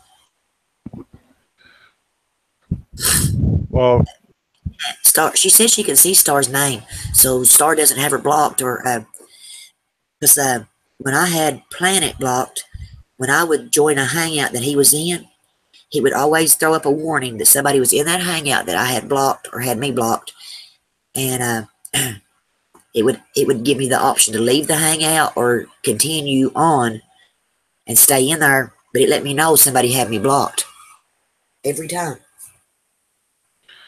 Well, it could be her Google email too, or Gmail account. You think so? No, I don't know, but maybe she has emails blocked from people, or people blocked there. It could be, but I don't know.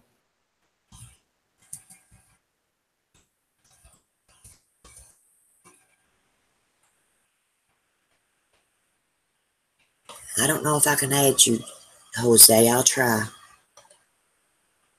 Burrito Man. It's the same thing, I believe. No, it won't let me add you, Jose. Hold on, I'll give you the link. Oh, Ray just did. Ray is a good mod. He is right on the ball.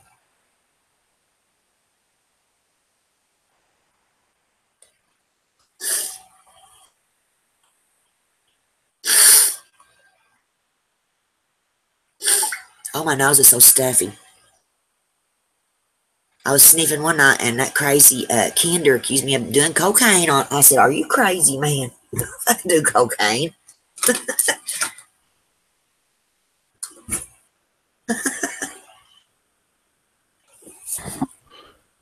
Only Kendra would know. Yeah. I'm going to mic out just for 1 second, Donnie, and blow my nose. I don't want everybody to hear that.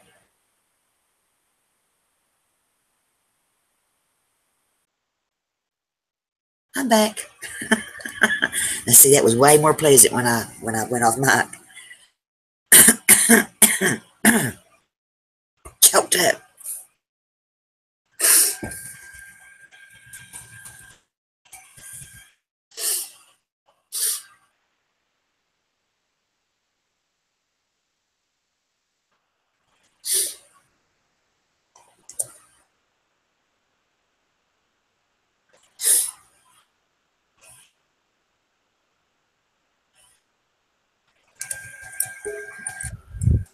Crap, I can't see the invites. On Hangouts, I heard the clicks. I can't find it.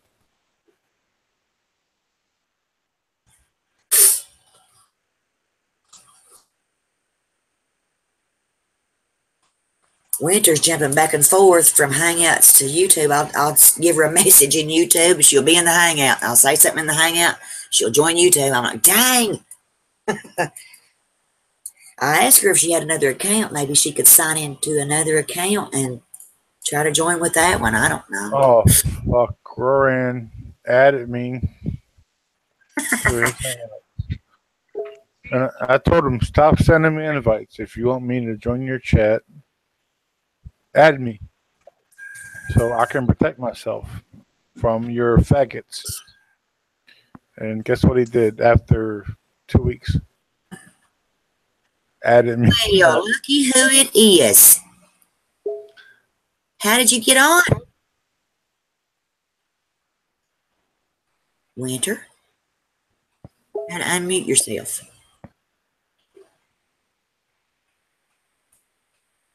Winter, unmute your mic.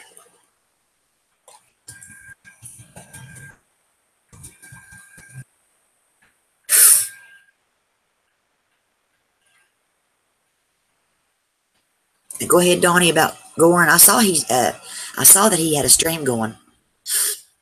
No, he just added me, and I'm hearing all these like clicks, like click, click, click. Like, what the fuck is this? Then I look over, and Goran has added me, and he did what I asked. I said, I'm tired of being linked there. Give me a direct link and add me, or I'm not coming anymore. And this was after he sent me naked pics, which I showed. Why would you want to even go to? Why would you want to go to his, there after he did that? It took me 6 months to get Goran to start reading the Bible.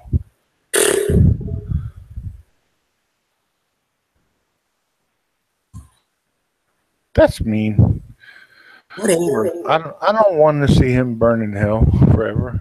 Seriously. Well, I don't either. Who's making me echo? Me? Hello, testing, testing, testing. It's good. Yeah, because I turned off my mic while you did it.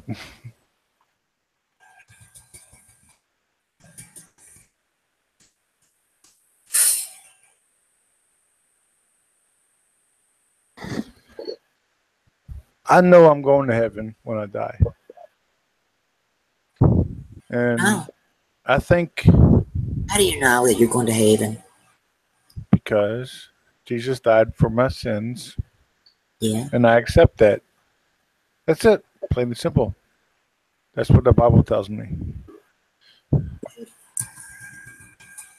There's no works I can do to make myself get to heaven any faster or less, or guarantee, except for that idea that Jesus died for my sins.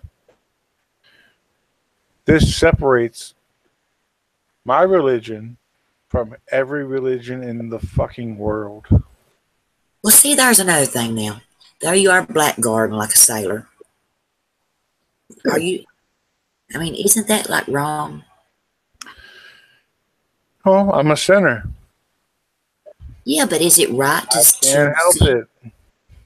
Well, I know, but it's kind of weird to me that anybody would knowingly commit a sin just because they know Jesus will forgive them or God will forgive them.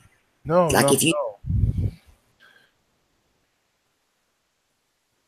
I was an asshole before I accepted Christ. I'm going to be an asshole after I accepted Christ. But why? I'm not a murderer. I'm not a killer. I thought all sins were equal in God's eyes. Yes. But is that what's that one? What's that? There's one that's worse. No. I mean, a name for. Well, to man, of course, some sins are worse than others, and to God, maybe there are some sins worse than others. I don't know, but they say that.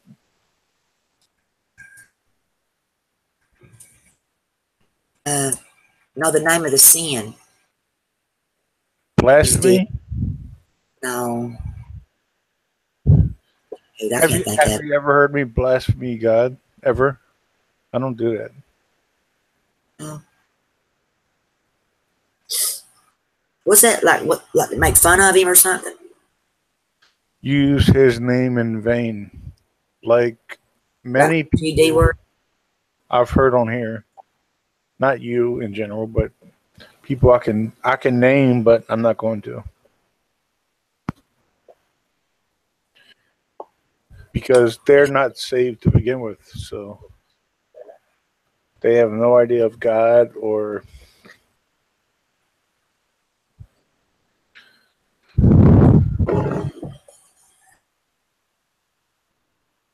have no relationship with Him.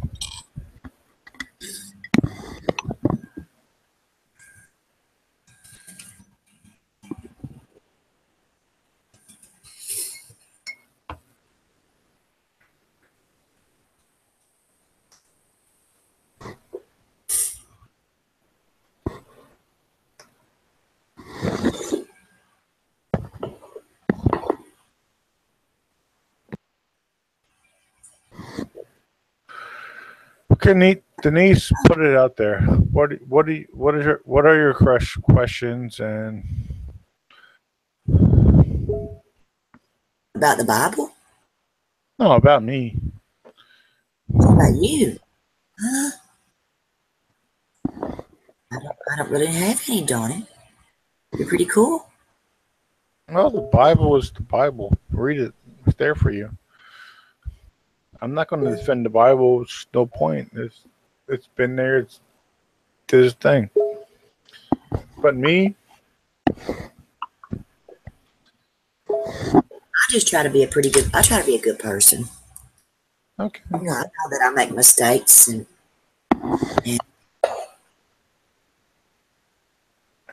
I know that I make mistakes like everybody else does, but I try to be a good person. Try to be good to everyone. Try to be nice and kind-hearted. And that's what it's really about, I think, Donnie. No, I don't try to be a good person. But wouldn't God want you to be a good person? Well, it's all effect.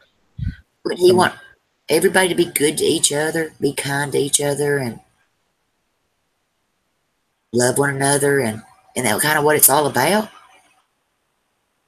No. Love your brother and your sister, you know? No. Even Satan doesn't care about your morality. Well, I'm not living for Satan. No, what I'm saying is Satan doesn't care about your morality. All he cares if you accept Jesus or not.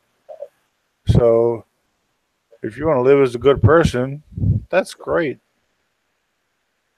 Yeah. He doesn't care about that. All he cares about is... I disagree. I can't help it. I have to disagree with that.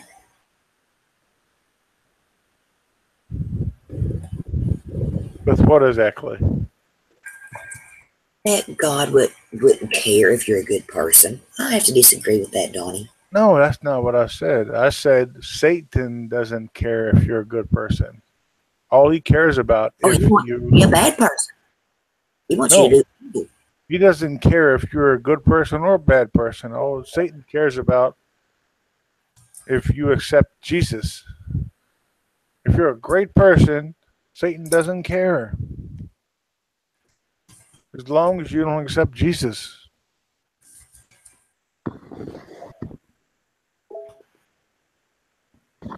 You understand the difference? It's a big difference.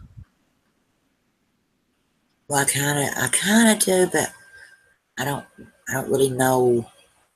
Like, I don't really care what Satan wants.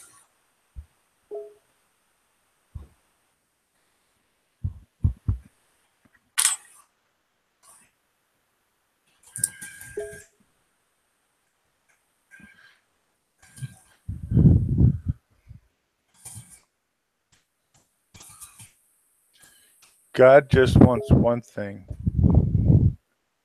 One simple thing.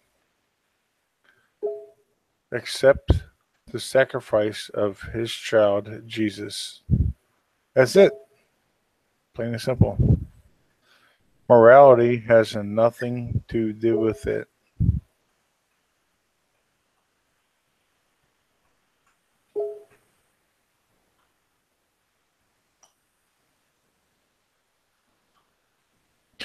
That is the Bible. Plain and simple. Now, Satan will say, you have to be moral, you have to love your parents, you have to blah, blah, blah, all this stuff to get to heaven. That's the Catholic Bible. And it never says you have to accept Jesus Christ as your Lord and Savior to get to heaven. And many other versions of the Bible say the same thing. This is my problem with all these new Bibles, all these new words of God, and they're all owned by man. Think about that for a second.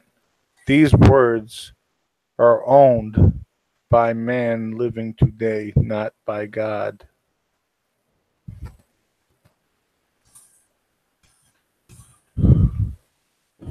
They are not God's words. They are man's words. The King James Bible is not owned by man. You can reproduce those words anytime you want and give them out for fun. But you can't reproduce the NIV Bible, the New King James Version Bible, without being sued for copyright infringement.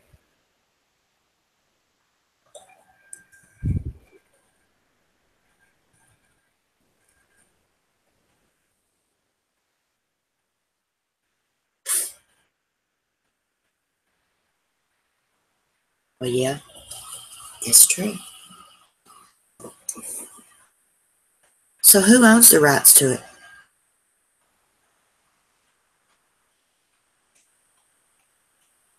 Which version? I'll look it up for you.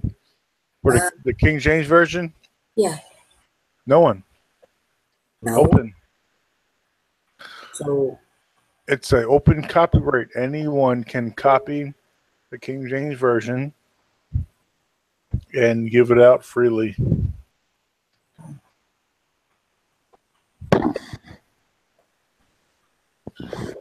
Now, if you copy the New King James Version or the NIV version, you're going to have a lawsuit on your hands.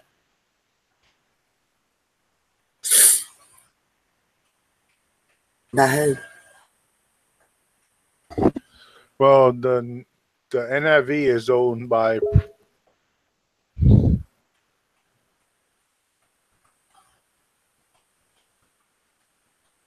what the fuck's his name? The same guy that owned Fox News. Think of it. I know his shit. I almost said it. Well, he's a devil worshiper. Everybody knows it, but he owns the NIV. That's the craziest fucking thing I can imagine. You know, there's a lot of those, like Hollywood, that are devil worshippers. But if we say that, we are conspiracy theorists who are crazy.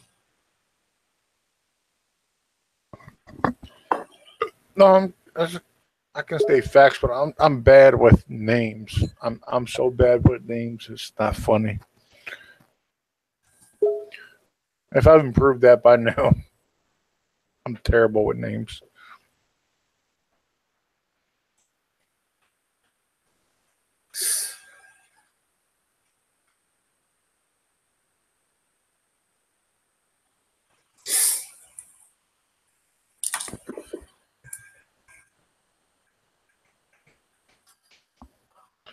But I convinced Goran. What? I've convinced Goran, which... If you had convinced Goran, he would not be posting gay porn and hangouts every day, Donnie. No, I've convinced Goran. Goran says he's a Catholic. So I've convinced him which is the real Bible and which he should read. And he started reading it. But like I said before, that's not going to change the man. I used to be the man. Did you ever hear Tread go on about he was God and all that shit? That used to make me sick to listen to that.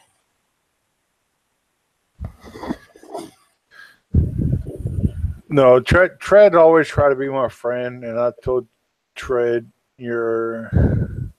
Did you ever do that though? You are the fucking Tread. No. Yeah, I did.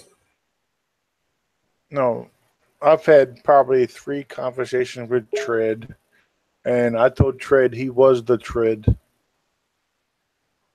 on me in America. But he kept talking to me about fish.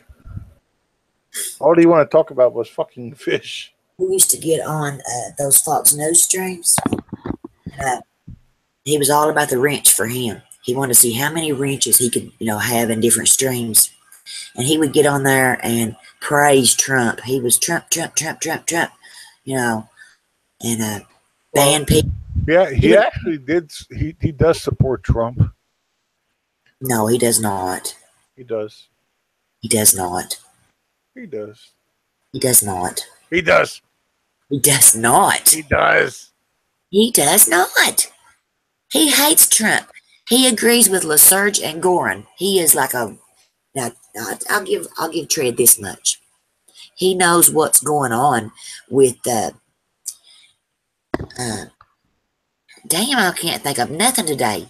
He knows what's going on in the world with the Freemasons and all that. Tread is really knowledgeable in that area. I'll give him that. But now I will not lie for him. That's why he supports Trump. No, he even says that he liked Trump until Trump made a deal with Saudi Arabia or something, wasn't it? And then from then on, he knew that Trump was part of the crooks.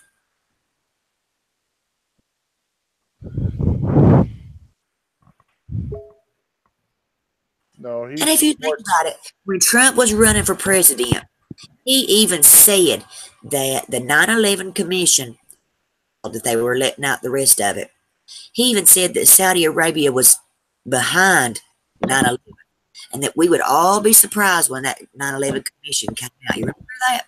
That commission thing, that book? So many pages were missing from the commission, and it was coming out. And Trump, when he would do those rallies, he would let on as if though Saudi Arabia had part of it. Well, he never mentions that now. Those words never come out of his mouth anymore. That's because Saudi Arabia is running the world. They are in on it, and they're even in on this Vegas shooting. I think Saudi Arabia owns like the top 3 floors of the Mandalay Bay. Crown Prince, rather, not Saudi Arabia, but the Prince.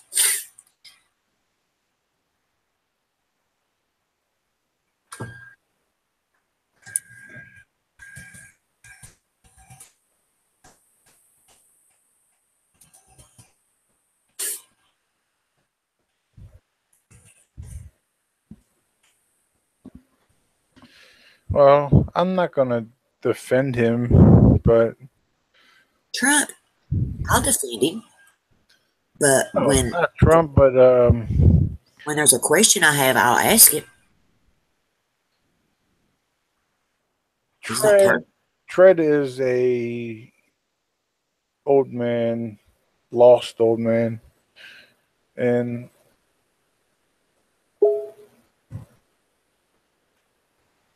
he's tried to defend himself the way he knows how with his secret information and shit.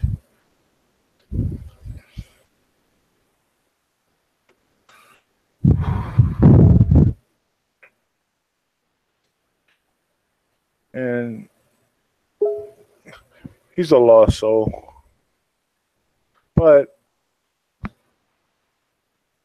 he's basically just a pawn.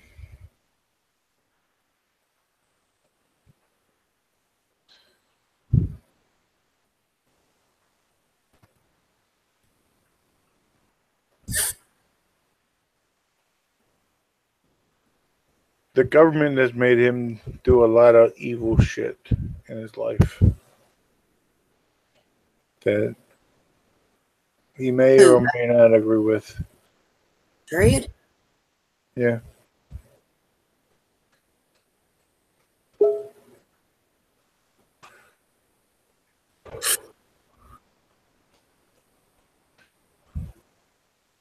So he may hate life now. I don't know. He may become a terrorist.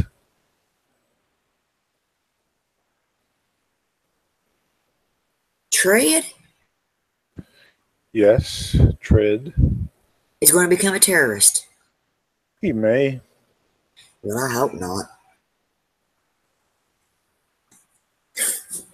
He did some pretty terrorizing things to me, though. Yeah, because he was directed by a fucktard that he thought supported him. Oh, so he's a sheep? Basically, his whole life he was a sheep. That was his job description. Well, you never talked to Tread. Seriously, have you? Yes, I have.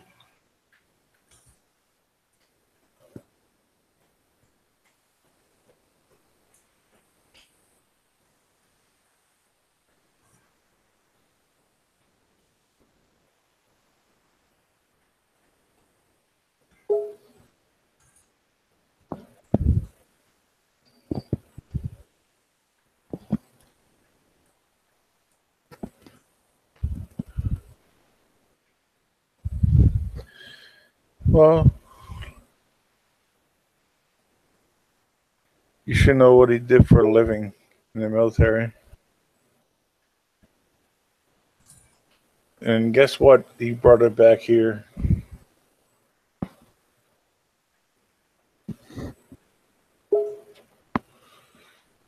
But he never met me, so, or a couple other people.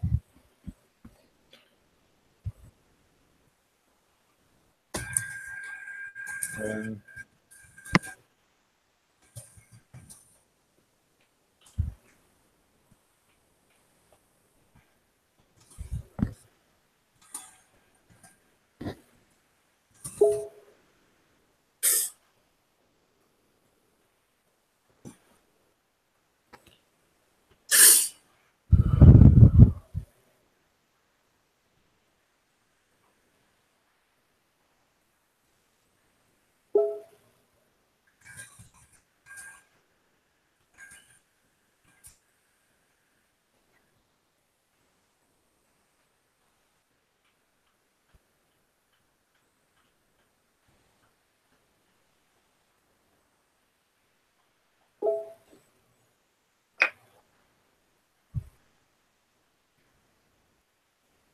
My stomach's hurting.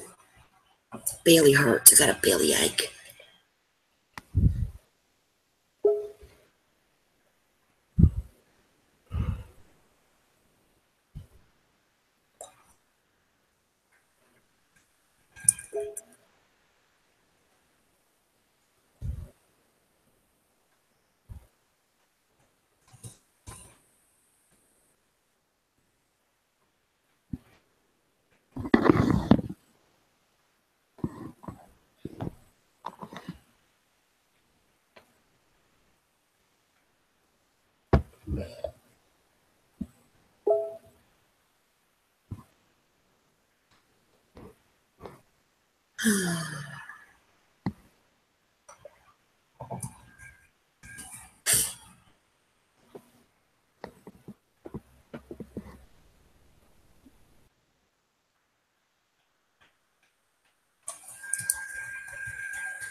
You feel like you're gonna throw up?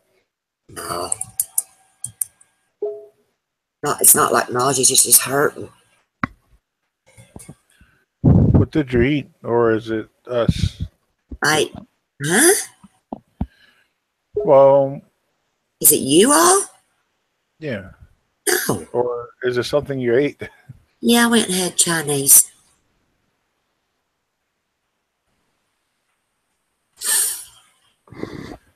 What did you eat exactly?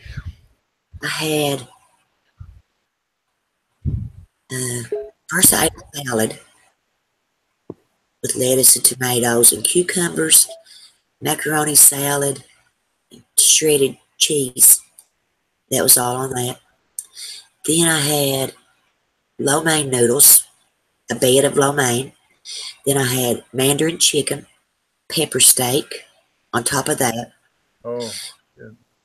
Then I had the hibachi, and I had those, I don't know, those one kind of noodles. They're real long and like, they look like ramen noodles to me, but I'm sure they're not. Rice noodles.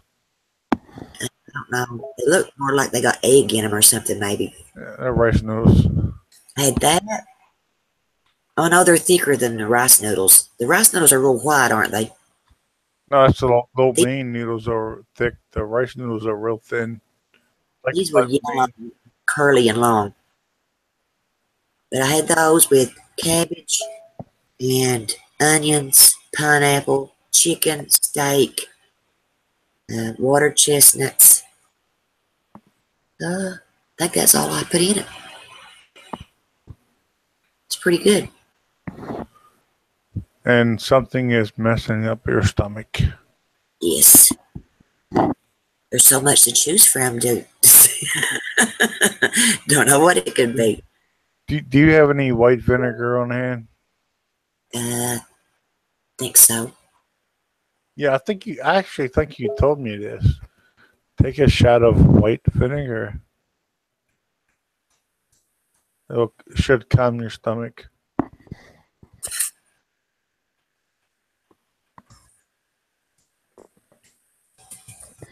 No, I actually think you told me this, Denise. Seriously. I don't remember. No, I don't think it was me.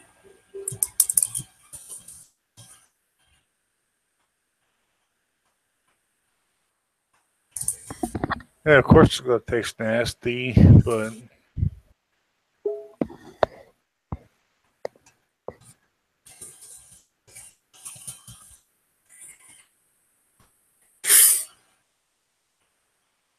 yeah, it tastes nasty. I can't even stand the smell of vinegar.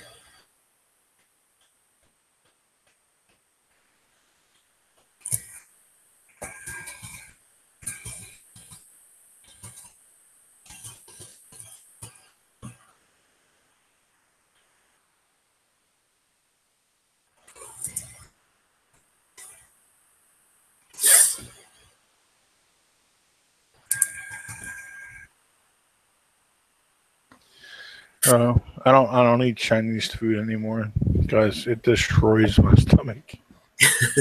Well, I'm really going to watch what I eat. They want to do that test where they run that light down my stomach. but I see no need. I mean, what are they going to do with whatever they find? I mean, what are you going to do? Give me more medicine? Well, that's better than running and light up your butt. They ain't doing that either. But I already take a pill called Zantac for my stomach, and it don't do nothing. It don't really help.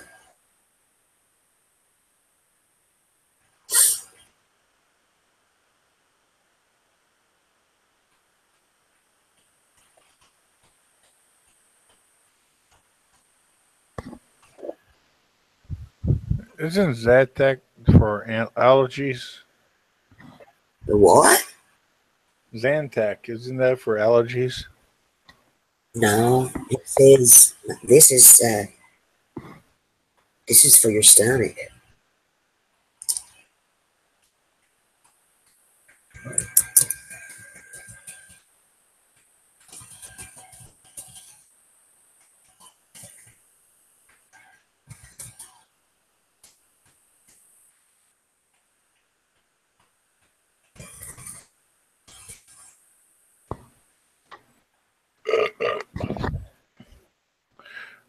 I found the best thing to do for my stomach is eating plain yogurt. You ever tried it? No, I don't like yogurt. Plain yogurt, no sugar. I hate sugar. I really do. I love plain yogurt, and I eat it like about once a week.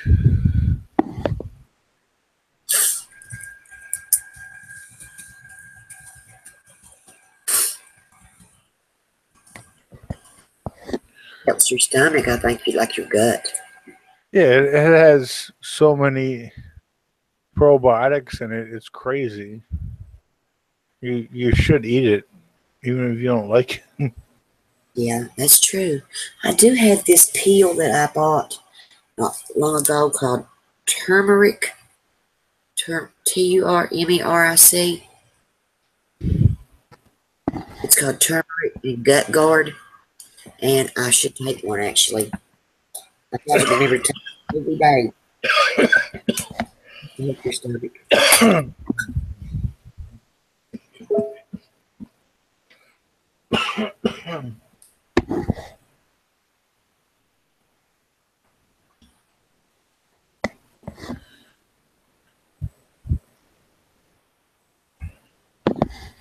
Holy fuck.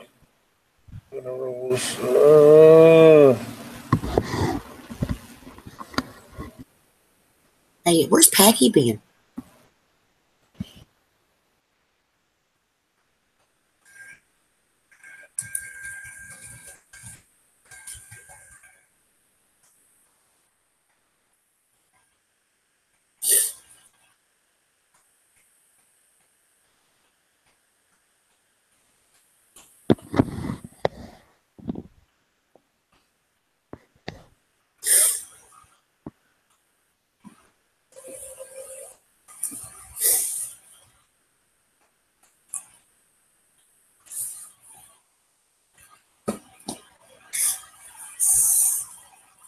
I'll be back in a few minutes, okay, Donnie? I'm going to go to the kitchen, get me something to drink. My pop's got Okay, I gotta do a beer run. a beer run. Okay, I'll be back in a few minutes. I'm just going to. And a food run, probably. I don't know. Depends how hungry I am when I get the beer. Oh, you got to go out somewhere and get it?